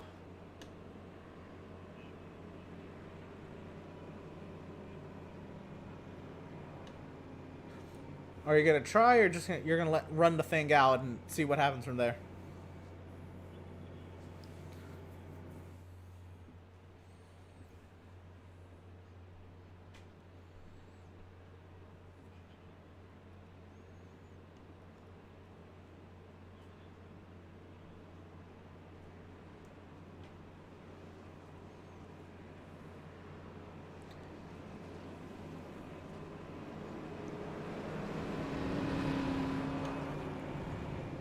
A lot of drivers trapped the lap down, but a lot of your steep competition still on the lead lap. Looks like 130 laps to go. What's the game plan?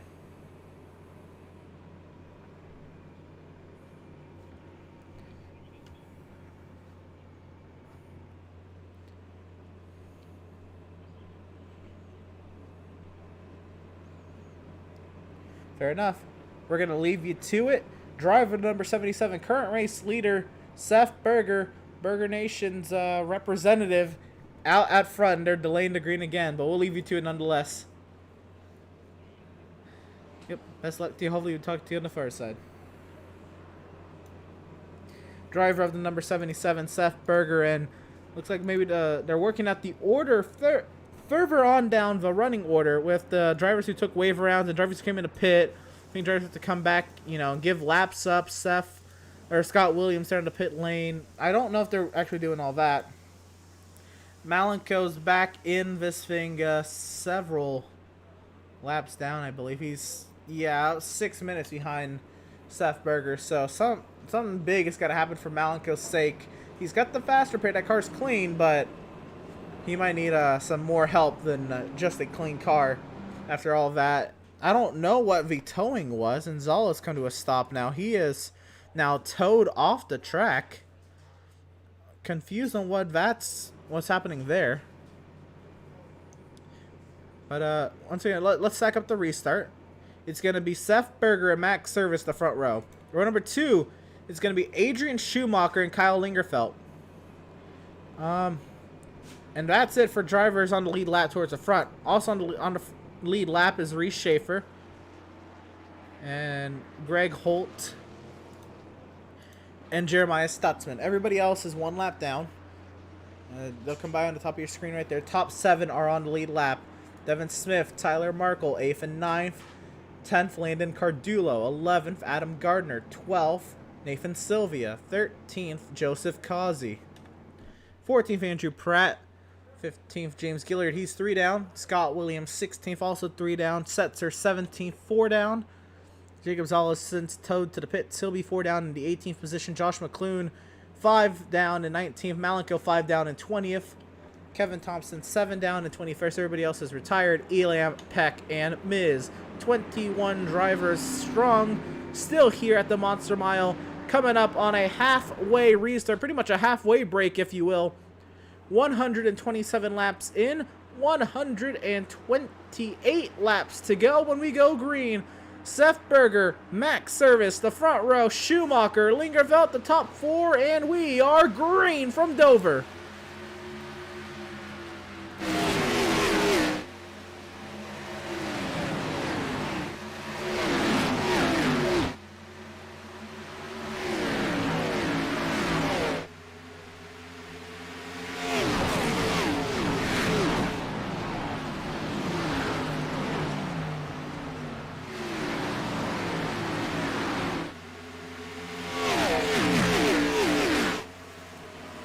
Working lap 129 of 255. Seth Berger has teammate Max Service hot on his tail. Schumacher clears Lingerfelt into 3rd. And that's really what we're stacked. Reese Schaefer there in the 5th position, but he's on old tires. He's on about 30 lap older tires than the rest of the field, so he's kind of just hanging in where he's at. Jeremiah Stutzman got a chance to pit for fresh tires there. He's up to 6th. Looking to move forward. Greg Holt is on old tires. So as the Swift teammates drive away from the field, Seth and Max, Adrian Schumacher kind of heads the rest of the field 3rd, and then everybody else behind him who are at 4. There's 4 drivers behind him on the lead lap, and everybody else who are laps down. Devin Smith trying to fight his way forward, though. Devin Smith trying to establish himself as the front runner for the lucky dog position. Devin Smith, the first driver, 1 lap down, should another caution happen to fall. Here comes Reese Schaefer up the inside of Kyle Lingerfelt. This is Schaefer doing this on 30 lap older tires than Kyle Lingerfelt. This is insane. He's going to come on down, block the 8 of Cardulo. Cardulo trying to work his way forward to catch Devin Smith to see if Cardulo can put himself into the lucky dog position. should a caution fall his way. But Smith driving away from the rest of the field. And now Cardullo to the inside of Schaefer. Teammates going at it. And another teammate coming right up, Nathan Sylvia. Cardullo clears. And then Sylvia clears. They're both going at it for the lucky dog. They're the second and third drivers 1 lap down. And now we're really into the thick of the pack here. Schaefer clears Lingerfeld, but Lingerfeld kind of holding everybody else at bay. Schumacher got clear. Here comes Gardner around the outside of Schumacher. Gardner is also a lap down, trying to get up there into that battle for the lucky dog position. Here comes Joseph Causey and Tyler Markle as well. Seth Berger at the front has since opened his advantage up to 0.4 of a second.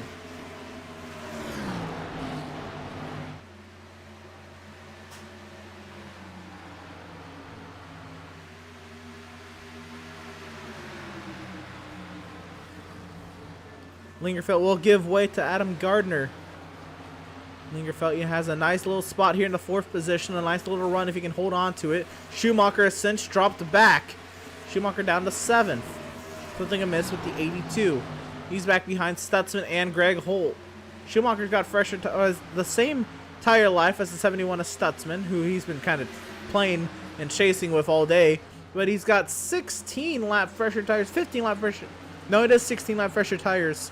Then the 3 of Greg Holt.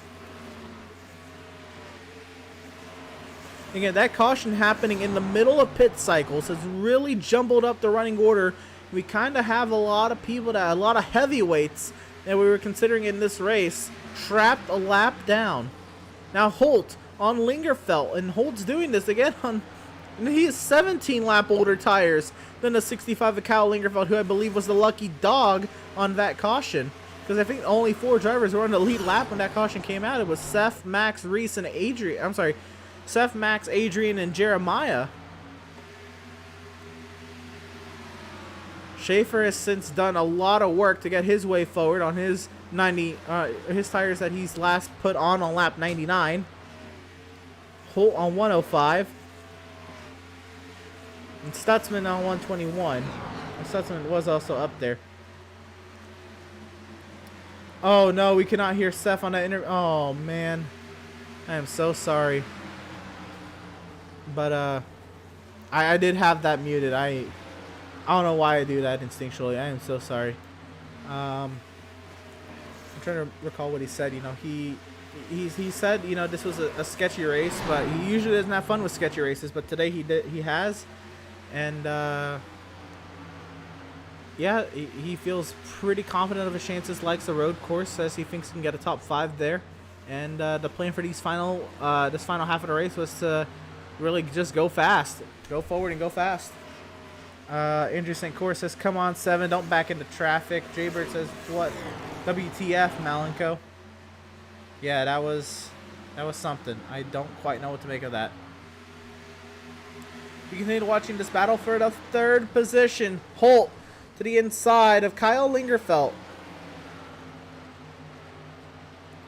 Holt trying to clear Lingerfeld on his 17 lap older tires.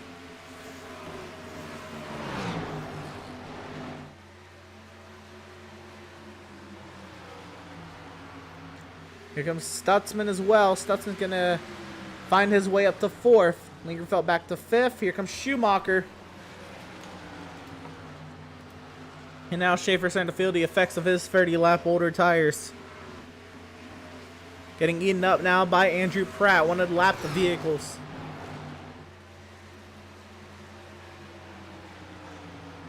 So Adrian Schumacher back into the top 5. He's got to really set his sights now forward on Holt and Stutzman, who are directly in front of him. They're going at it double wide ahead, and again, Holt is on 16 lap older tires, but Stutzman on the same aged of tires, and Schumacher has a great opportunity here to get his 5th straight podium in 5 playoff races. If we can get around these two and then hang on the next 110 laps.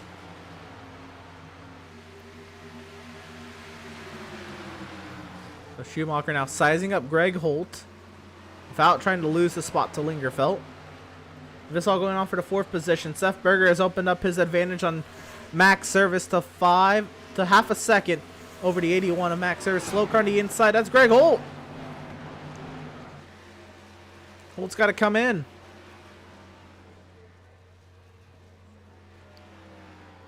So Greg Holt will fork over that lead lap position, and Reese Schaefer stays out.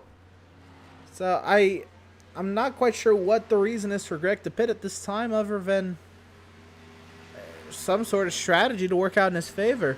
Maybe this is a massive undercut. Because he has older tires, he's coming in now, trying to get a massive undercut and have this strategy work out. He's really banking on the rest of the field to not make it on one more stop. And at 130 laps to go in that restart, it was going to be very close. There might have been some saving going on. Maybe Stutzman might be one to look at in that regard as well. But he's banking on the field. Well, the lead lap drivers in the field to make it, to force 2 pit stops to the end of this race. I think if you're close enough on fuel, you have to try to make it a 1 stop. There's no way you can really win this race on a 2 stop unless you're doing what Greg Holt is doing and banking on everybody else to make that.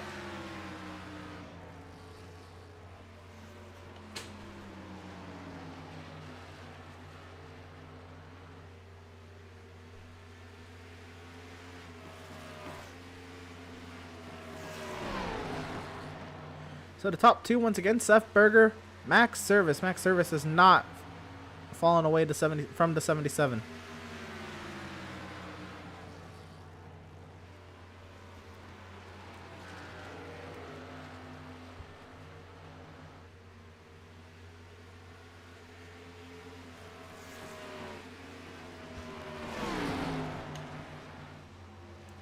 And Seth Berger kind of holding his own, doing a nice little job.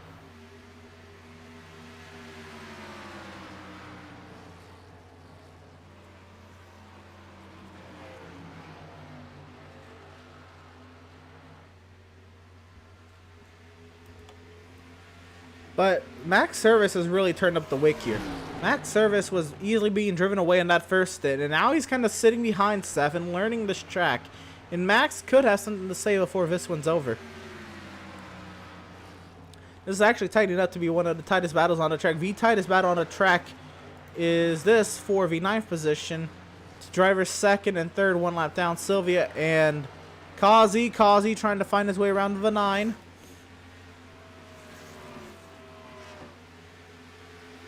And there's Holt. Trying to work his way through this traffic as well. He's got to check up.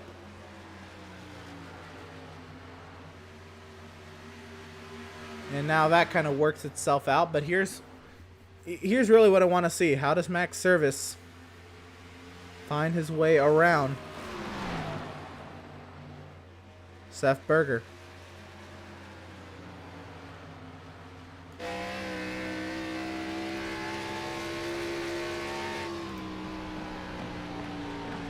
Andrew St. Cor says, all good, buddy. We're trying to tell you early so you can unmute. So Andrew St. Cor says, Service Nation, let's go 81. And he's got a good chance. He's really learned. He's really picked up on something that he's been kind of just sitting here behind Seth, kind of learning. And he's really sizing them up. We're coming around to 101 laps to go this time by the start-finish line. And again, it really is the evolution. The first half of the race, before that yellow came out, Max was just getting driven, away from, and he's really hanging with Seth now. He's got to be able to save the tires the way Seth is, and be able to hold on to this advantage. Or if it's a 2 stop, try to short pit Seth. If it's a 1 stop, save the fuel. Or maybe Seth's trying to save the fuel and Max really isn't. We'll see what happens in the long run. But we're at 100 laps to go now. This time by the start-finish line, and Max is doing his thing, keeping Seth right in front of him.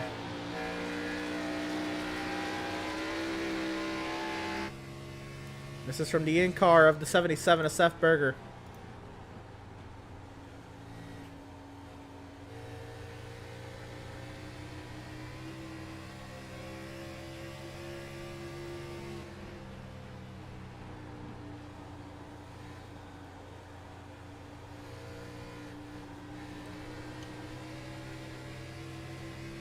Look at that run Max gets down the straightaway. Wow, this is This shaping up really nicely for Max. Maybe I think Burger Nation at this point, you know, has got to be either thinking, you know, Max has learned, or Seth is saving tires, or both. Here comes Greg Holdville. This is important. You know, how quickly does Holt find his way around race leader Seth? I set it to the inside here, and Seth will give way. Max was not close enough to take advantage of it because Max just got past the corner prior.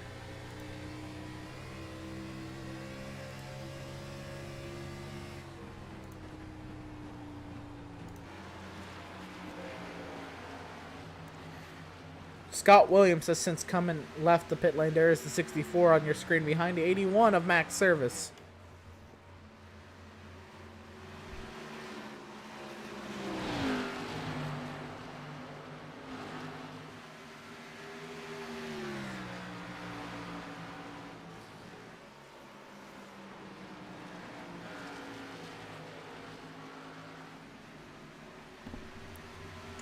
Scott Williams working his way forward as Kyle Lingerfelt having internet issues holding on into the session. Schumacher up to fourth, and he's still hanging with Jeremiah Stutzman.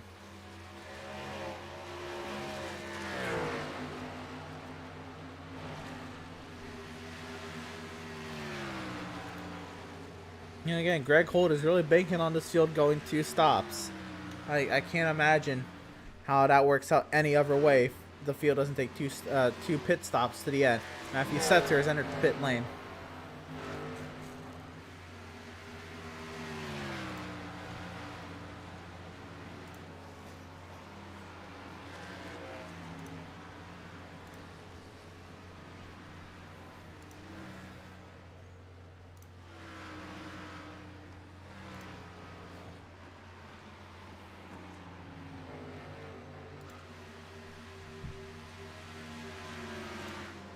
Here's Schumacher on Stutzman. And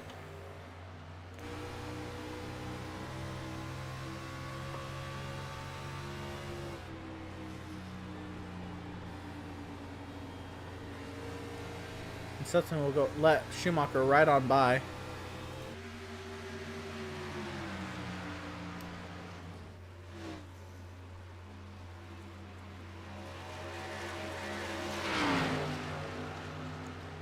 So Adrian Schumacher back onto the podium ahead of Jeremiah Stutzman. Again, we have to really see how these strategies play out.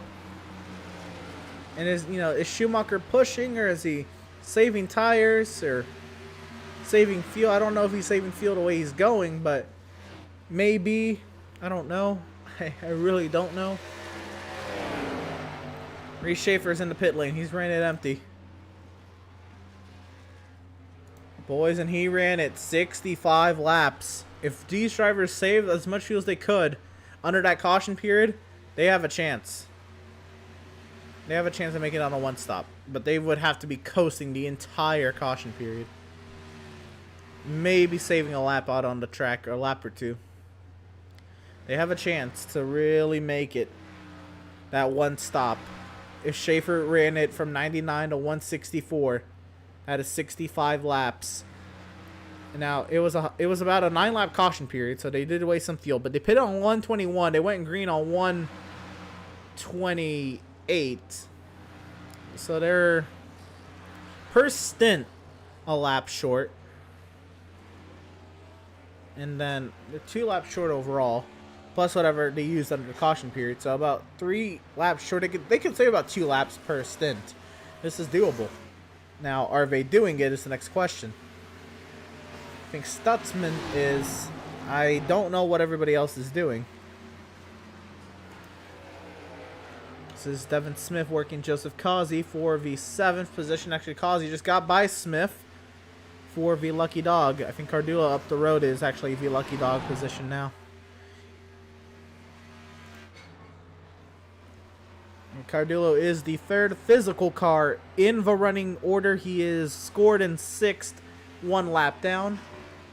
But should a caution fall, Cardullo is the first driver to get a lap back.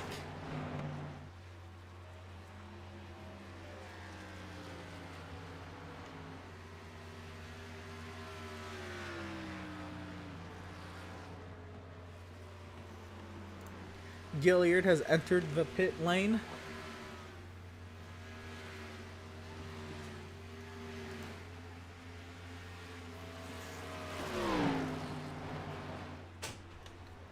And Seth Berger's now opened up his margin to 6.5 tenths of a second.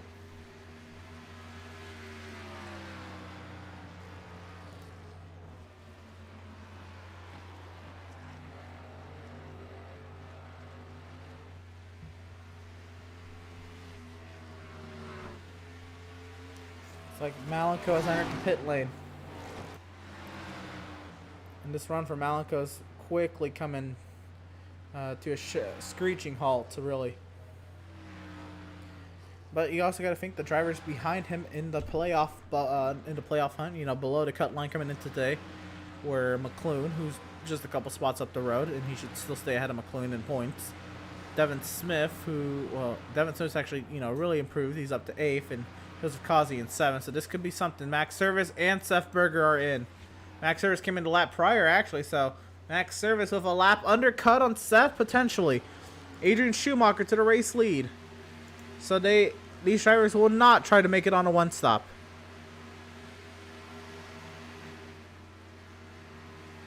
I don't know if it's really possible, but my math was showing that, you know, it was potentially possible. Service is down and away for freshies. Seth Berger is in the pit box. It's going to be huge. Greg Holt is coming off of turn 4 there, and Max Service is in turn 3. Down and away is Seth Berger, but there's Greg Holt. So Greg Holt to the theoretical lead. And now what are the shape of the tires? Adrian Schumacher continues to run his way around. Can Schumacher and Stutzman have something to say about the fuel strategy that could be at play here? They got to go to about somewhere in the late 180s, maybe lap 190 if they can stretch it, if they're even going to think about making that far. Very late 180s or 190, very, you know, 190s is where these drivers are looking for that sweet spot. If they saved all they could under that caution or came back in under that caution or whatever it may be.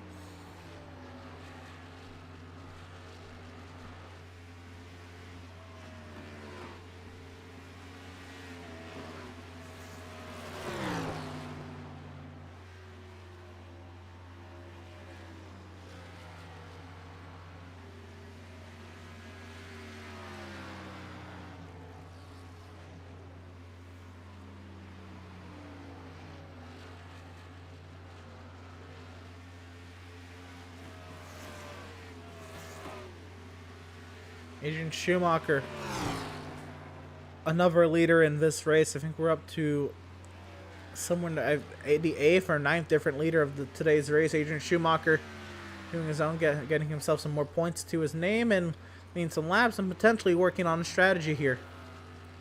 If we can go the next 7, 8 laps, he might have a shot at that one stop.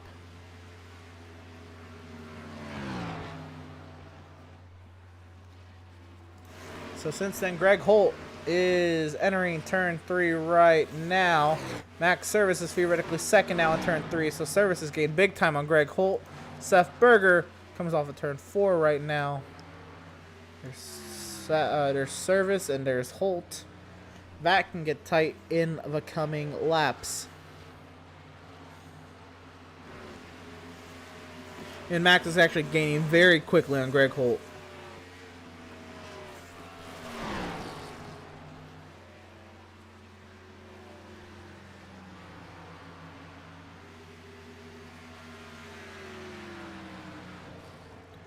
This all doesn't matter, you know, Schumacher and Stutzman can stretch it out the laps they have to.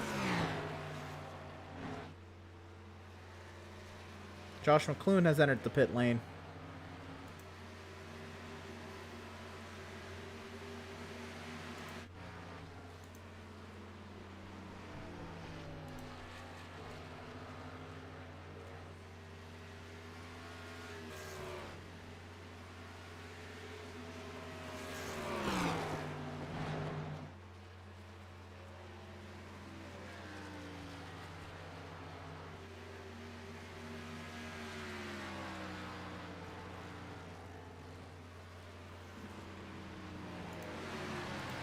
Greg Cole has actually gotten passed by both Max Service and Seth Berger.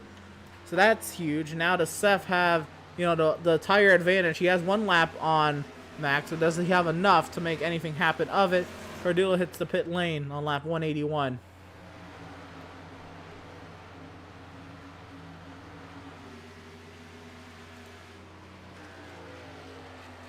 Schumacher stays out. Lingerfeld stays out. Stutzman stays out.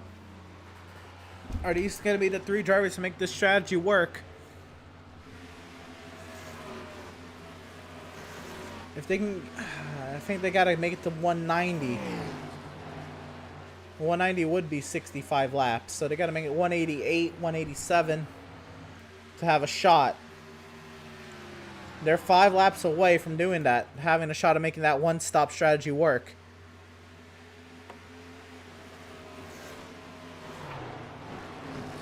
And then I don't know, they could still pit 187, 186, 185 and still save the field to make that one-stop strategy work. But this is huge. This is, I think the biggest thing that stage racing has taken away from us is the potential for fuel strategy to this extent. Even Sylvia came and left the pit lane.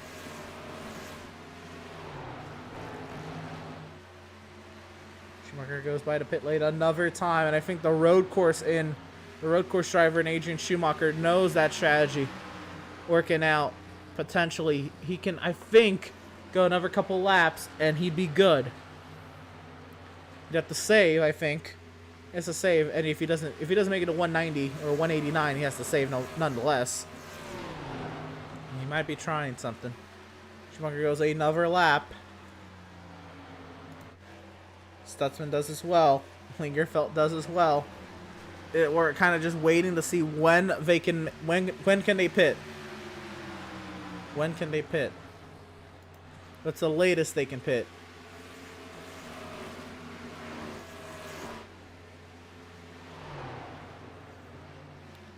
Schumacher goes another lap. This is getting spicy if these drivers can make it on the fuel mileage. Again, 3 drivers who we're looking at to make it on a one-stop strategy, and then, we still have to see how this plays out, because right now, Max Service is halfway down the back straightaway. You don't even know if the strategy is going to win the race.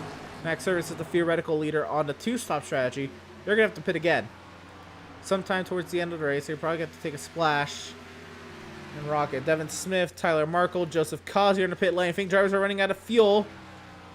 Adrian Schumacher stays out another lap, so does Lingerfeld. I'm sorry, so does Stutzman. Lingerfeld is in the pit lane, the birthday boy. And now I think Schumacher and Stutzman, they can come in this lap. If they can come in next lap, that's even better. But this lap, and they should be able to make it. Schumacher stays out another lap. Beautiful work. Beautiful fuel saving by Schumacher and Stutzman. That, I think, may be the one stop right there. Never mind, Schumacher's on 89 now. But nonetheless, beautiful work by those drivers doing what they could to save that fuel. You just kind of wait. Schumacher, he's coming now. What a stint from Adrian Schumacher. Jeremiah Stutzman's coming now. Wow, I think they're going to be able to do the one stop. If they don't mess up the pit entry. Schumacher, I think, got in. So did Stutzman. And now here's leader Max Service getting cut off by teammate Malenko. That's huge. Malenko trying to give himself a lap back in this race. And here's the battle for the lead now. As they both cycled out to the lead. Max Service, Seth Berger. And Seth to the inside. And right as Max took the lead for a lap, Seth Berger back to the race lead with 65 laps to go. Importantly, though, Adrian Schumacher and Jeremiah Stutzman are leaving the pit lane now. Can they stay on the lead lap? They might still have something to say. Actually, they're going to go a lap down here. This is huge. I didn't even think about that part of the strategy. They're going to have to... Well, Schumacher and Stutzman, they're going to be on fresh tires. To be fair, they're going to make up a lot of time. But Schumacher and Stutzman need this race to go green. If this race goes green, Schumacher and Stutzman might have the winning combination. We'll have to see how that plays out. Schumacher's at the start-finish. Stutzman's coming off of turn 4. And Stutzman's at the start-finish now for those drivers on that strategy. They made it to lap 189. Lingerfeld went 187. He's ahead of Stutzman, trying to see maybe if he can stretch and save, maybe. Actually, Stutzman's going to the inside of Lingerfeld now. And Stutzman is now up to second on that strategy. Also, Cardulo pit on lap 180. He's probably going to have to pit at the end or do some hardcore saving to make it to the end of this race.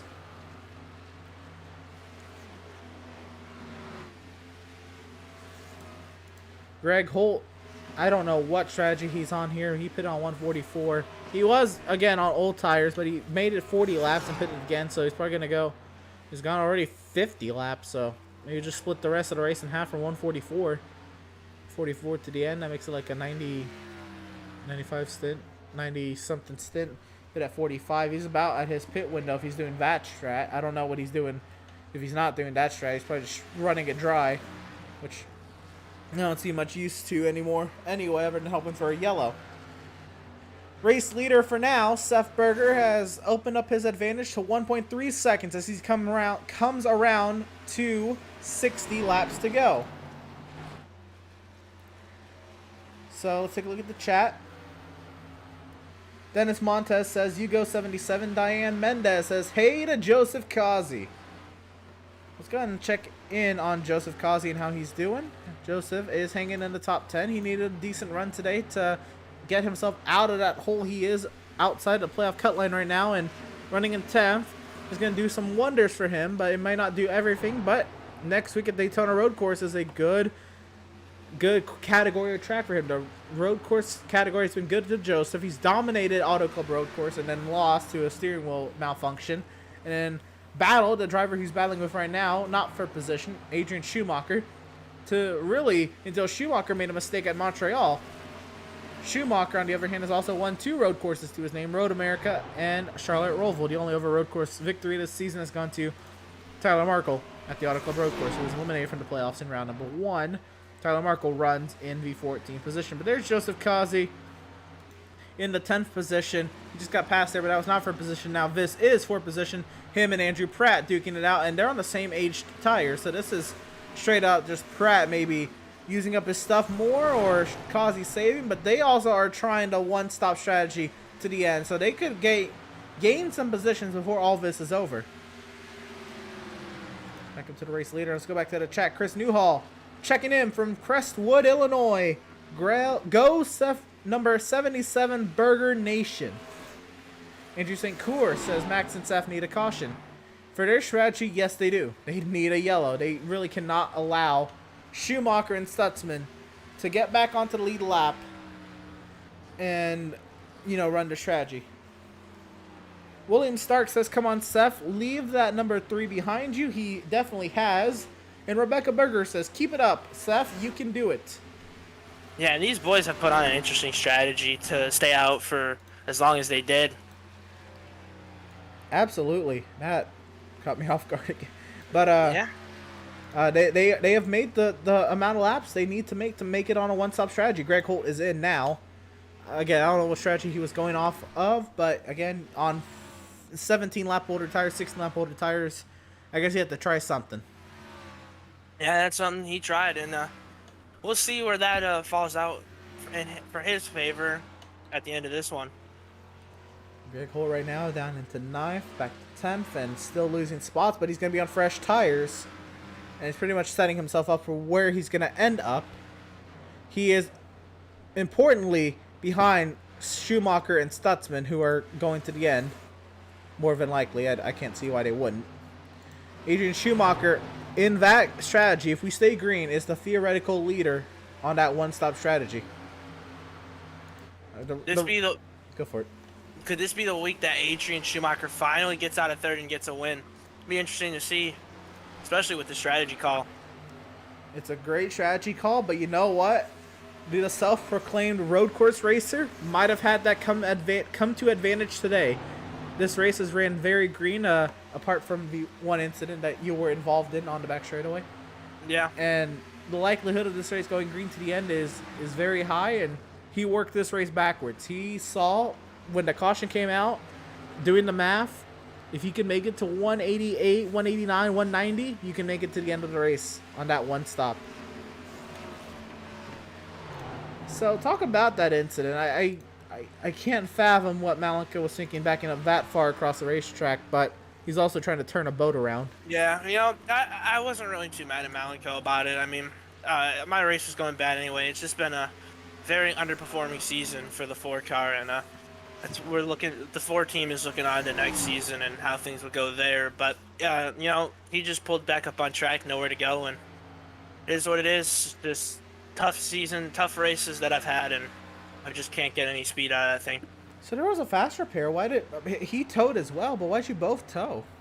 Well, so when I got my wave around, I took service after, and then I got a hold, so I had to give a lap back, and at that point, I was just over it.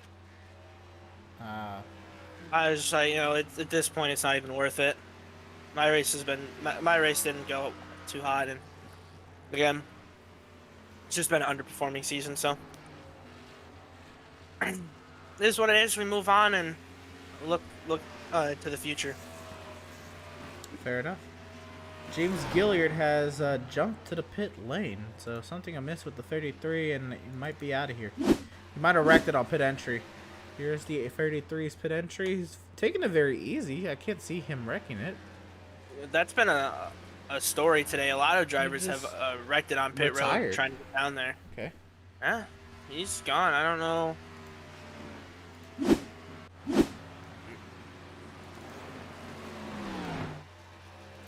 Anyway, there is 3 drivers on the lead lap. Max Service, Seth Berger, the top 2 in inverse order. And Reese Schaefer is in 3rd. I don't know where his strategy is going to have him end up.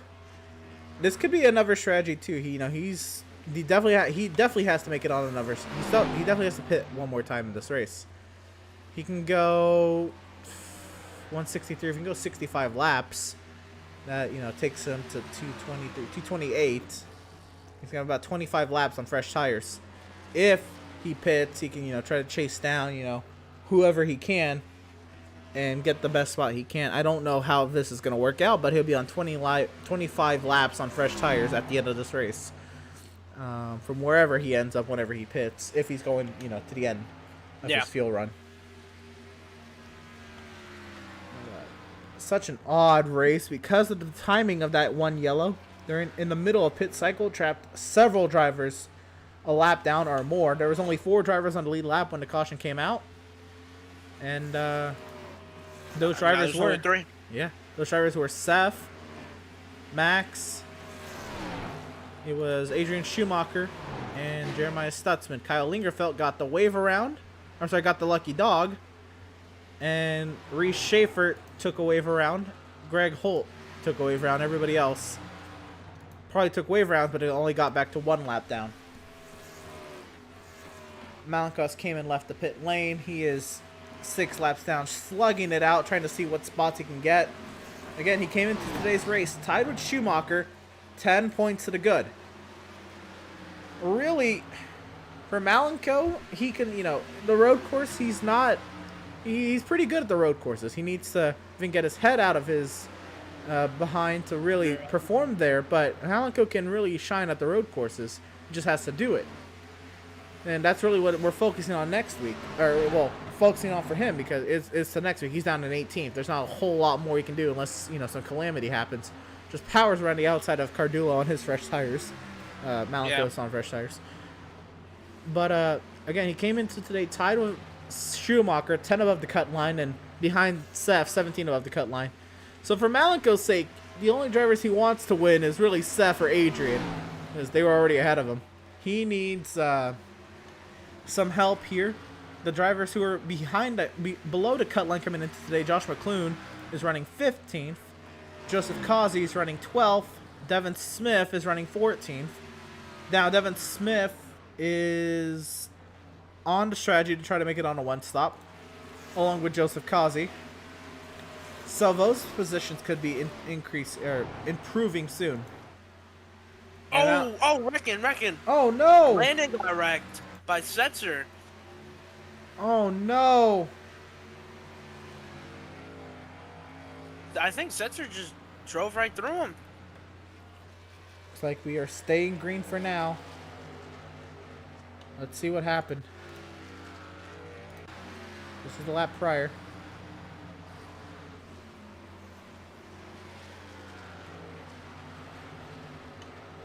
So, Lady Cardullo coming down the back straightaway, battling Greg Holt.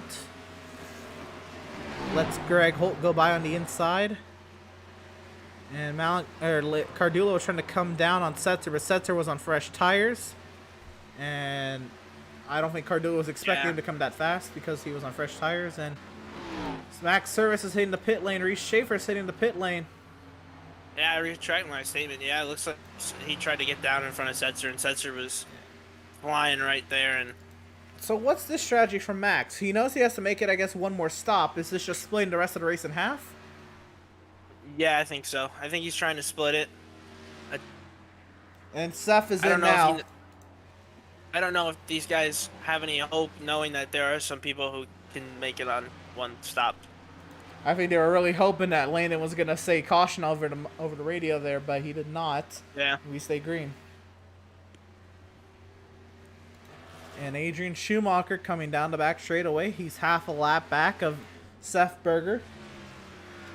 But that's quickly changing. The round turns 3 and 4. Adrian Schumacher looking to once again take over the lead of this race, and he will have a 1.7 second advantage over Jeremiah Stutzman, who's on the same strategy as him. Landon Cardullo is about 9 laps short on fuel. Well, 9 laps short on fuel in a comparison to Stutzman and Schumacher, so Cardullo's either got to do some massive saving or he's coming in one more time. Lingerfeld is 2 laps shorter on fuel. He can definitely save that. Now, is he going to? I would assume he is for the playoffs. I think he's got to think big picture, and I think that would definitely be something to keep in mind. Nathan Sylvia running 5th. What were you going to say? No, I was going to say, yeah, I think that would be the call for Lingerfeld, especially now he's about to pass Landon Cardullo, so if he can make up time here, it would be, he'd better be saving. Jeremiah Stutzman has gained a 10th on Adrian Schumacher. That gap is now down to 1.5 seconds. So Stutzman might be turning up the wick here. It's down to 1.4, 1.2. Schumacher really losing time to Stutzman here. This might not be over. And if Stutzman wins, that hurts Malenko's case. Stutzman's gaining big time. What is happening with Schumacher? Stutzman is a man of strategy. Is Schumacher in hardcore saving mode, or what's happened? Oh, yeah, yes. Schumacher's on the clutch. He is clutching in the center of the corners. He is so short. And Stutzman's just getting on the gas later. Wow. Did Schumacher even know he can make it to the end on gas? Is he just realizing now, maybe? Ooh. This is huge. Now Jeremiah Stutzman coming up for the race lead on the same pit lap as Adrian Schumacher, who's currently clutching the car in the center of the corners. Here comes Stutzman to the inside. And the 82 is silent entering turn 1. Jeremiah Stutzman to the race lead with 32 laps to go at Dover. Boy, he could really shake up that playoff picture. Oh, big time. That definitely would be something that Malenko wouldn't want here, Stutzman winning. So that was a good move there, dude. That was just powerhousing right through and get the lead. Now, Stutzman, I know, is a man of strategy, so I'm not too worried. Oh, he's on the clutch now, too. He powered to get around Schumacher, and now he's saving. This is fun. There. Oh, my goodness. Both the top 2 cars are silent going through these corners.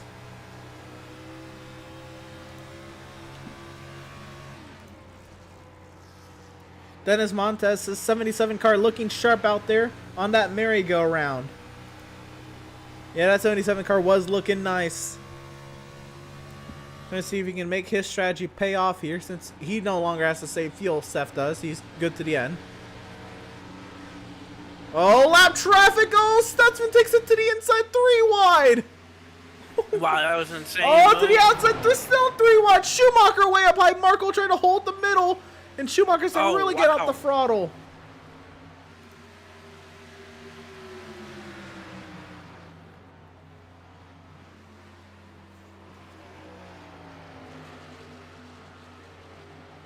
Well, well, well. This is really the game of chicken, and who's gonna get on the throttle later on these corner exits. This is insane. Leaving the pit lane now is Andrew Pratt. Also pitting, Scott Williams did about 10 laps ago. And McLoone did about 10 laps ago. So yeah, Andrew Pratt, the most recent driver to pit lane. What a show these two are putting on right now. This really is who can go slower. Yeah, it really is. They're racing each other without even trying to race each other. I mean, they want to be ahead of one another, but they're not trying to go fast right now. They're trying to go slow.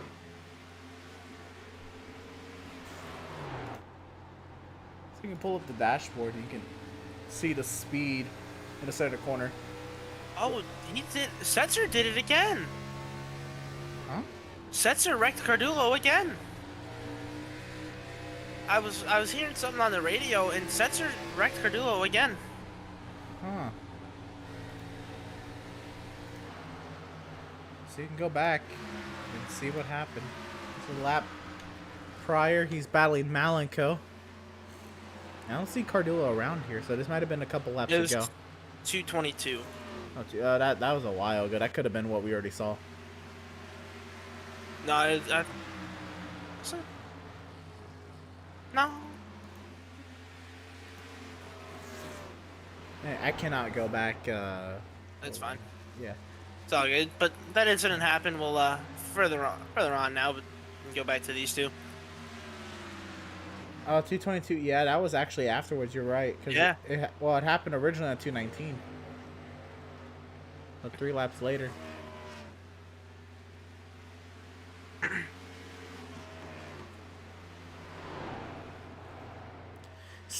Jeremiah Stutzman opening up an advantage now to 0.6 of a second. Does that mean he's more confident on fuel? He's still saving the way he is. My goodness. 22 laps to go. Does the fuel live on these cars?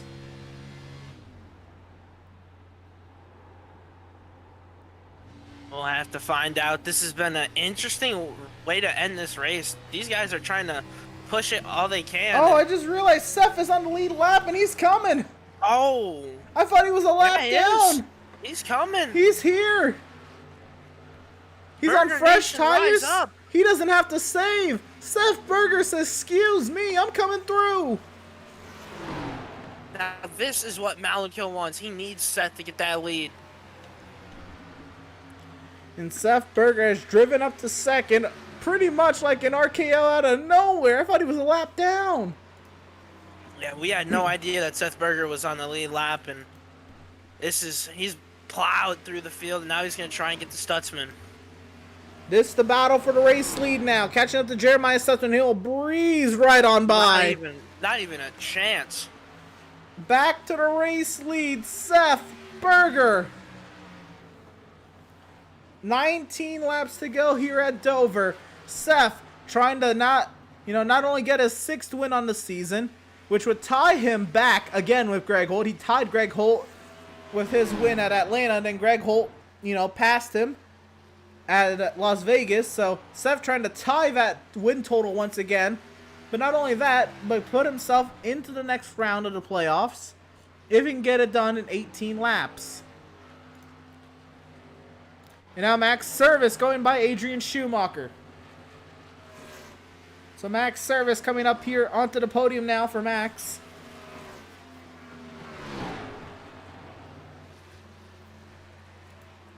What a Speed. What speed for that 77 car?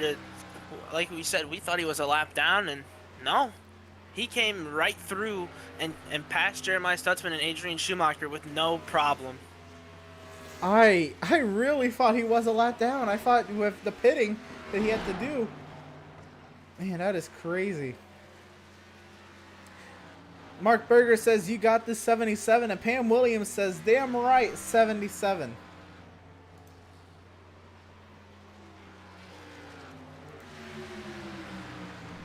This can become huge. This is Joseph Causey catching Devin Smith. This is a potential point right here. 2 playoff drivers going at it. This could be 2 points. They're both around a cut line right now. I think Pratt is in. I'm sorry, Devin Smith is out. Joseph Causey was out coming into today. Pratt is... Spencer almost goes around. Sorry to cut you off. Oh, Spencer is around. That might be a caution. Oh! Oh, goodness.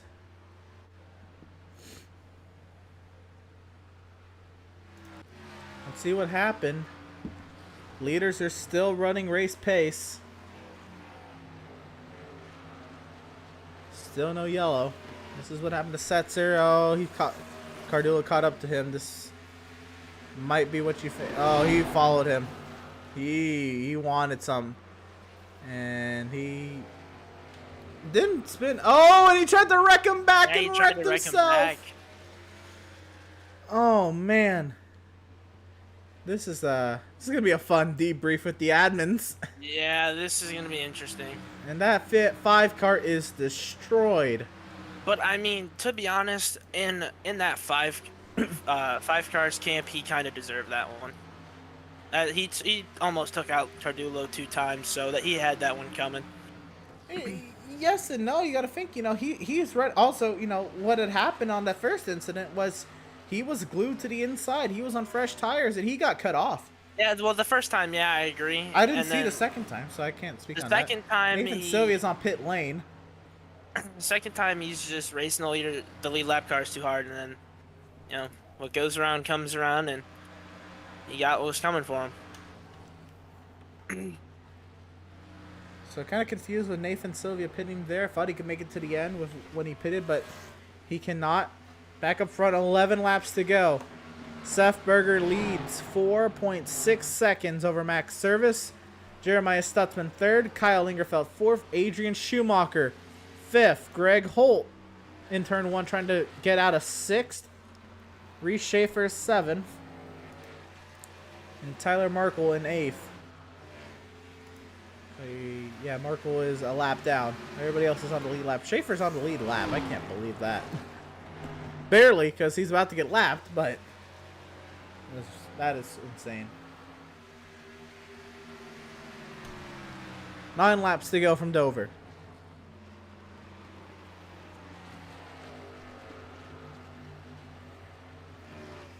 What a drive that 77 car is putting on. He's putting on the burners, and he's been really fast so far, and we'll see if Max Service has a chance to catch him, if he can get any speed out of that 81 machine. We will see. We will see. I see Nathan Sylvia is back out on the track down to 14. Tyler Merkel pitted! What is happening now? He could not make it to the end.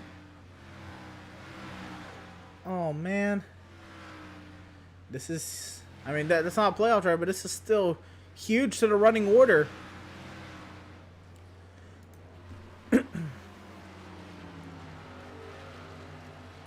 Seven laps to go.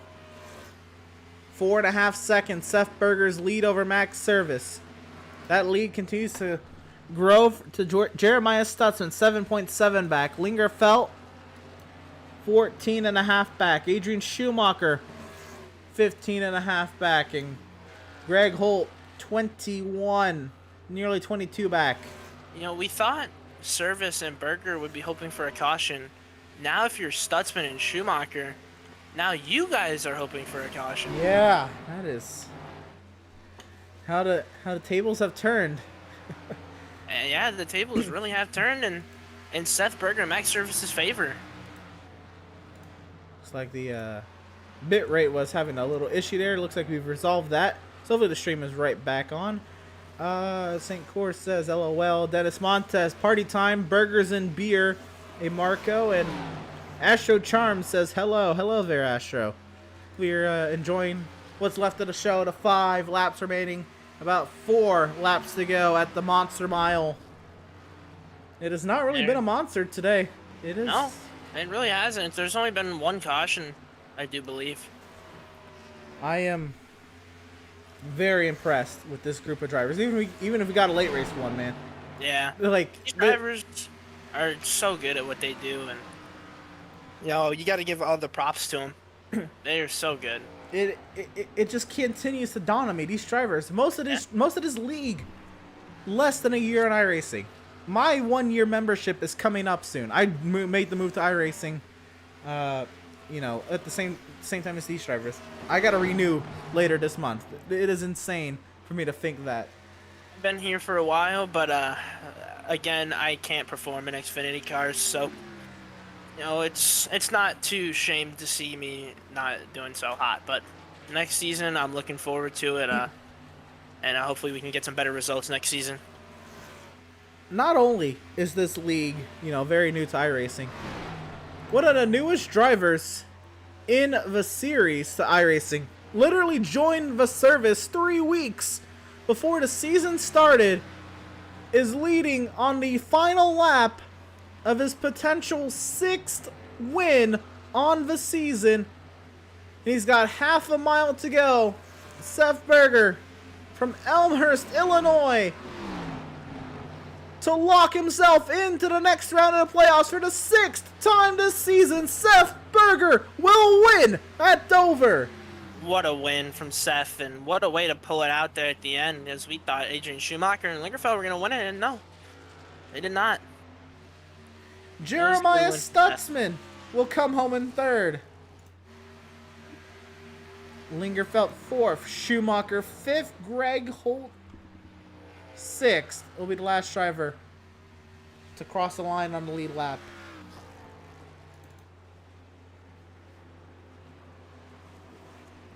What a job that Seth Berger has put on today. I thought those one-stop strategies were gonna really bite, and it really came down to Seth just trusting in the car, trusting in the strategy, and getting the win. That was insane. What a race. Oh, look at this. What is going on here? Oh, what? 5 wide, 6 wide burnouts? Wow, look at this. I'm trying to get a better shot of this. That's the best shot I can get. Wow.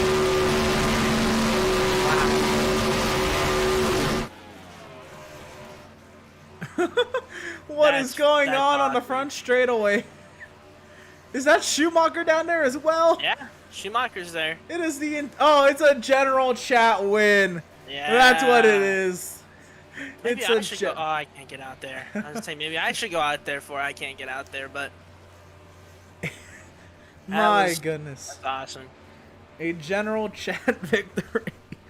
Oh my goodness. They're going to burn it down on the front straightaway for a while. We're going to get our interviews queued up here. In just a moment, we'll get Stutzman's thoughts, and then the 2 drivers from general chat, Max and Seth. Let's even get Corey on up here. Get him up there. Oh my goodness, somebody's come barrel. Oh, that's Schumacher. Schumacher doing those flips again. Oh my goodness. Seth Berger's destroyed 77. And it's still doing burnouts. Alright, let's get the interviews underway here. And we're going to try to hit up our 3rd place finisher, driver number 71, Jeremiah Stutzman. Corey, you got a copy?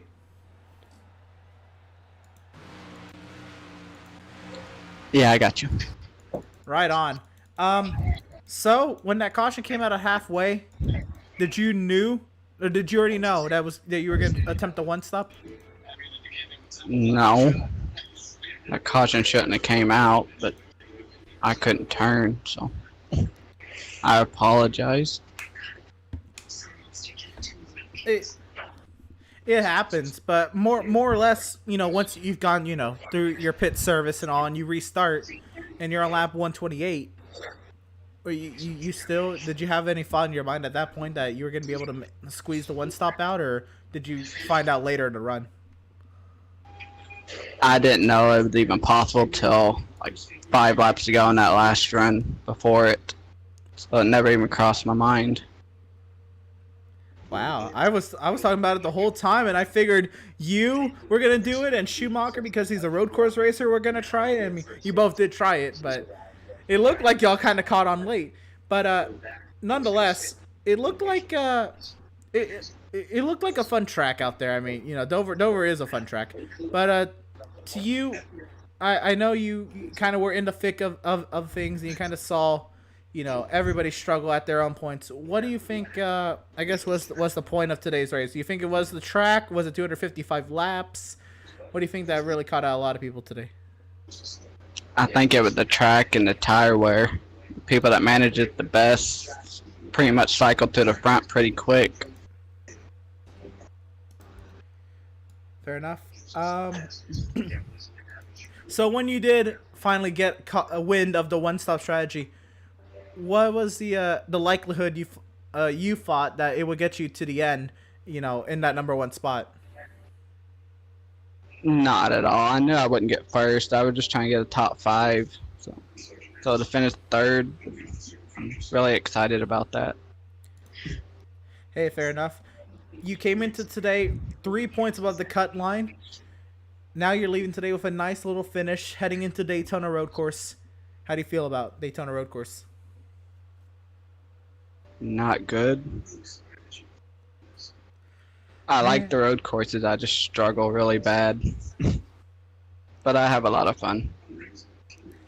Fair enough. It'll be quite the spectacle. Jacob, you have any questions for Jeremiah? No, I think I'm good. Fair enough.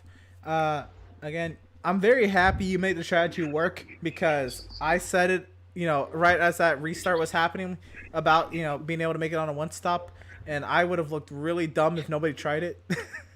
Yeah. But so I appreciate you for trying it. Congratulations on the third place finish. Got close. Yeah, you were close. I didn't know Steph was on the lead lap until he, got up toward your back bumper. Yeah. Hey, he finished in the spot where I finished at Auto Club. Now he knows how it feels.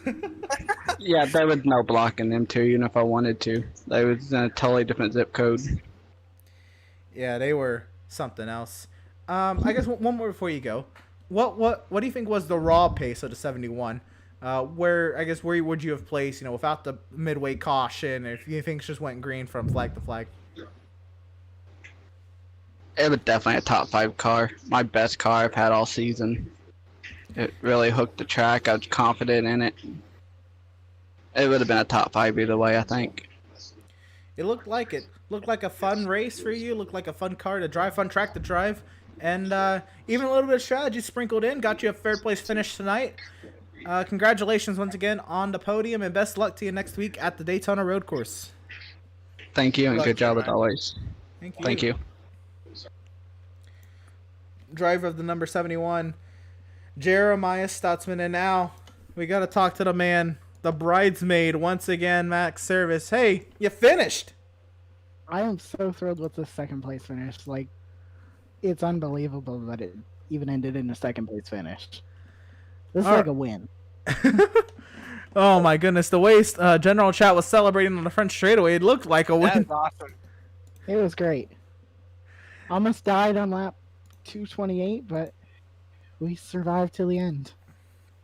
What happened on lap 228? That was when Lynn and Setzer made their right.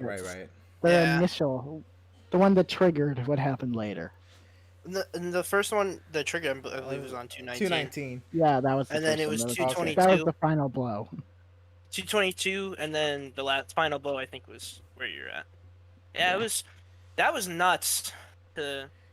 That was something to unpack for sure. Yeah, you got any questions for Max, Jacob?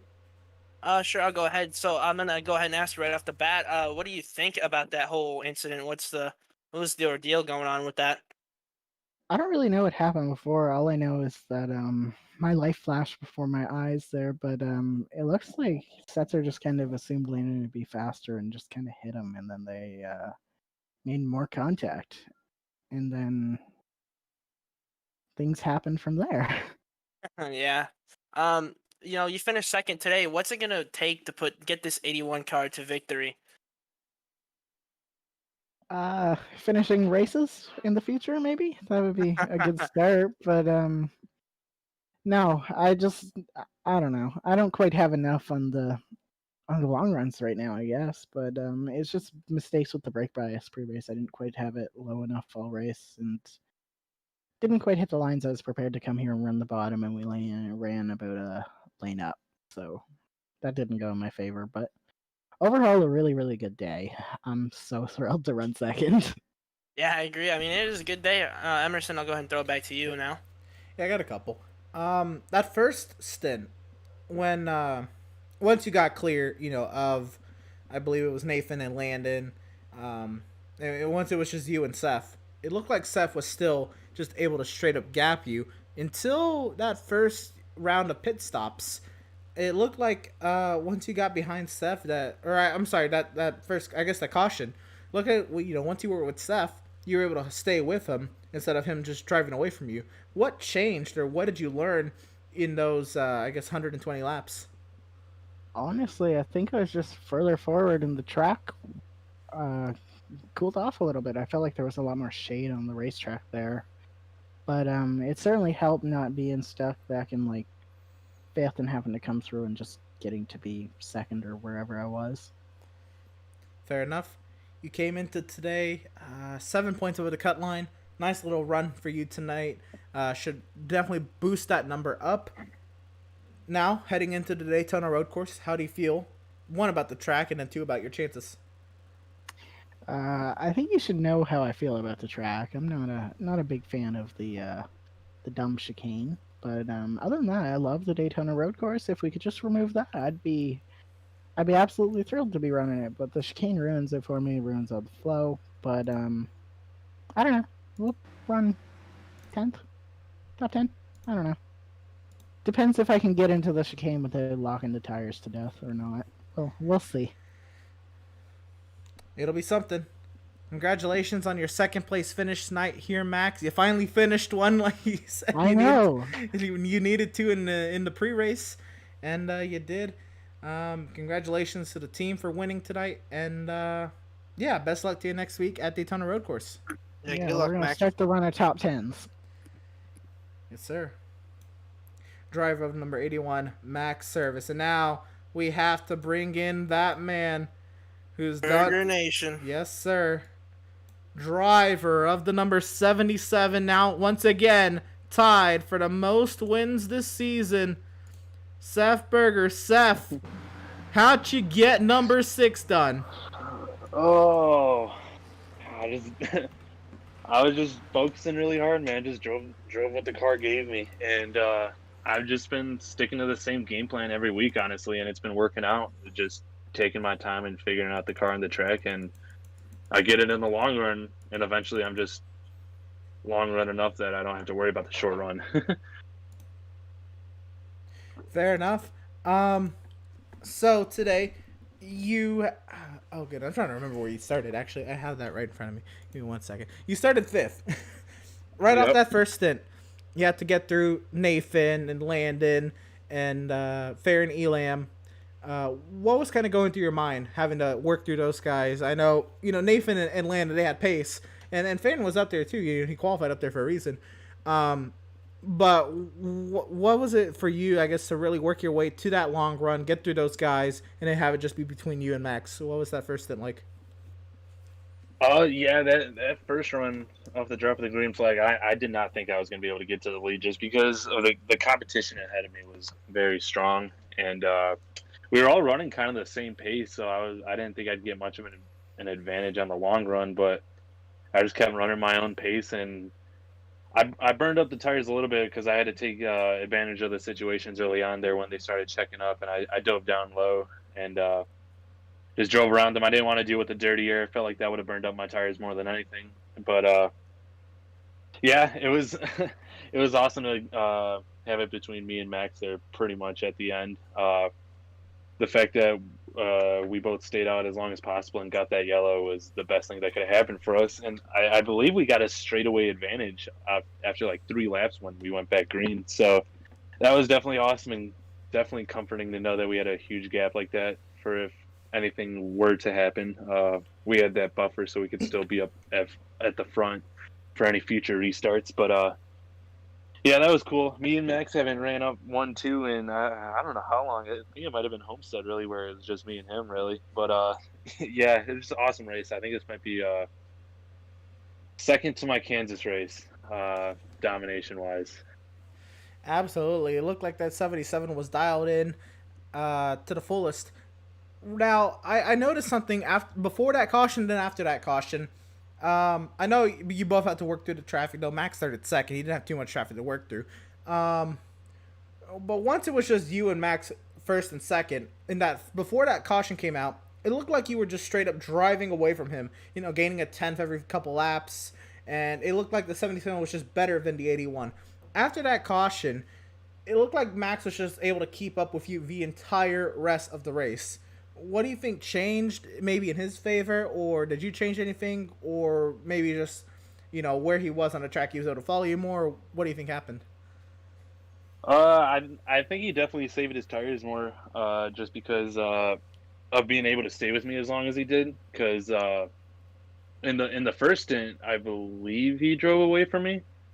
But either way, any time we had pit stops before that first caution, he was driving away from me pretty quickly right after the pit stops. But I think he really figured out the track and figured out what pace he should run. And it's unfortunate at what happened at the end there that he wasn't able to be closer to compete, because obviously he caught me pretty quick there at the end until all that sketchy stuff went on. And luckily we were both able to get away with it and not wreck our cars, and we both got the finishes we needed. I'm glad I'm locked into the next round, and I'm glad Max got second place because he definitely needs those points. Absolutely. One more question about the race. That one-stop strategy that was brewing with Stutzman and Schumacher, did you know how that was going to play out? Did you know you were going to be on the better side of things, or were you worried when you saw them going out that long?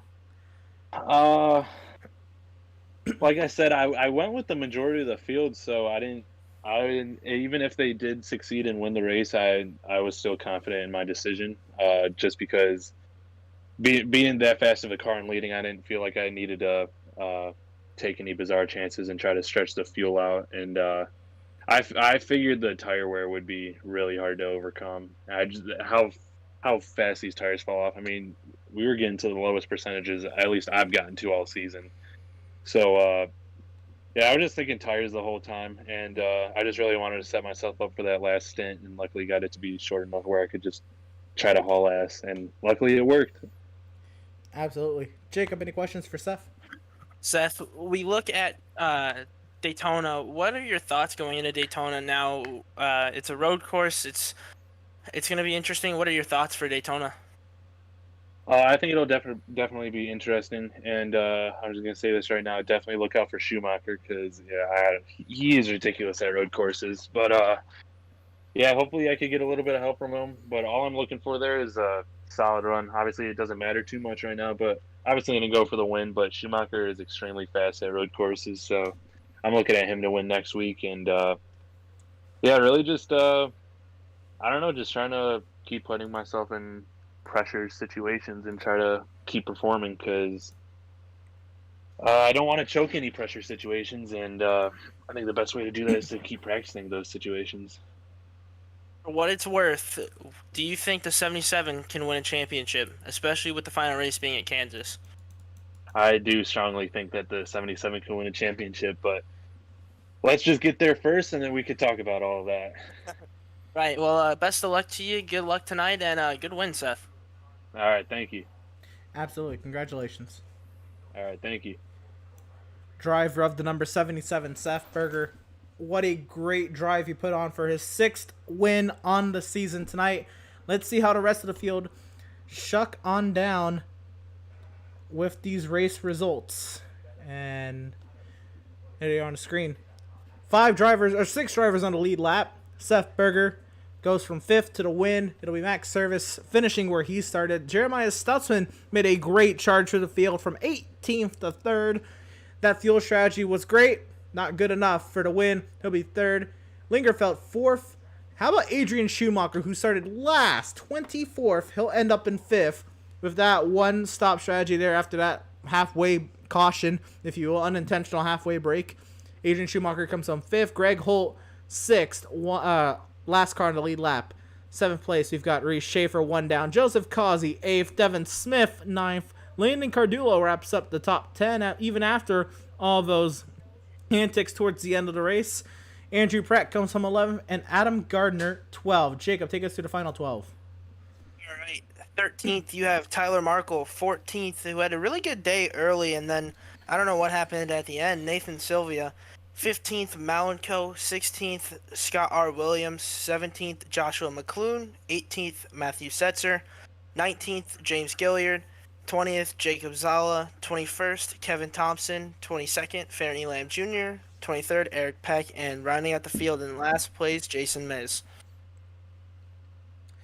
That is how they all shake on down after Dover. And again, it's going to be quite the look at the point standings once this is all calculated and all that, to see who's in and who's out after tonight's spectacle at Dover. Again, very clean race. One caution that was a pure racing accident. Malika on fresh tires, Jeremiah on old tires made contact, and Malika was then, sideways on the back straightaway trying to turn his tank, and it would not turn. Yeah. Definitely didn't turn, that's for dang sure. But nonetheless, again, very clean race. I want to say I'm surprised that we had one caution, but I'm not with these drivers, man. This is something. It was a good clean race. Just tires were definitely key. Because the tires fell off really quick. Absolutely. So once again, I'm going to shout out tonight's charity is the Wounded Warrior Project. More than 52,000 servicemen and women are physically injured due to recent military conflicts. 500,000 are living with invisible wounds and from depression and PTSD. 320,000 are experiencing debilitating brain trauma. And even with all the advancements in technology and medicine, they can save lives, but the quality of those lives, they might be profoundly altered. The numbers speak for themselves because not every warrior can. With the support of their community of donors and team members, the Wounded Warrior Project gives a voice to those needs, and they empower their warriors to begin the journey to recovery. If you want to check out the Wounded Warrior Project, make sure you check them out at that website, woundedwarriorproject.org. And again, we shout out a different charity each week in hopes that all of you who tune in and give us a platform each week find it where you want to donate to one of these charities some week, or just check them out, learn more about them, or donate time, or whatever else you can donate. Anything helps. We want to do our part to shout out who we can, who needs it the most, and this week was the Wounded Warrior Project. Again, if you want to check them out, woundedwarriorproject.org. That is a great foundation there. Tonight's cameras, like this one on your screen right now, and many others, are provided by Whiplash Media, which is Pitstop TV's parent organization. Whiplash Media specializes in various sim racing resources, including paint schemes, stream overlays, iRacing camera packs, and more. And Whiplash Media is also working on its presence in real racing, offering services such as photography, social media management, and public relations. Make sure you go to www.whiplash-media.com for more. Jay, you have any more final thoughts? I was hoping you'd ask this question. There's a couple of things I just wanted to take off my chest. I just want to say thank you to my team.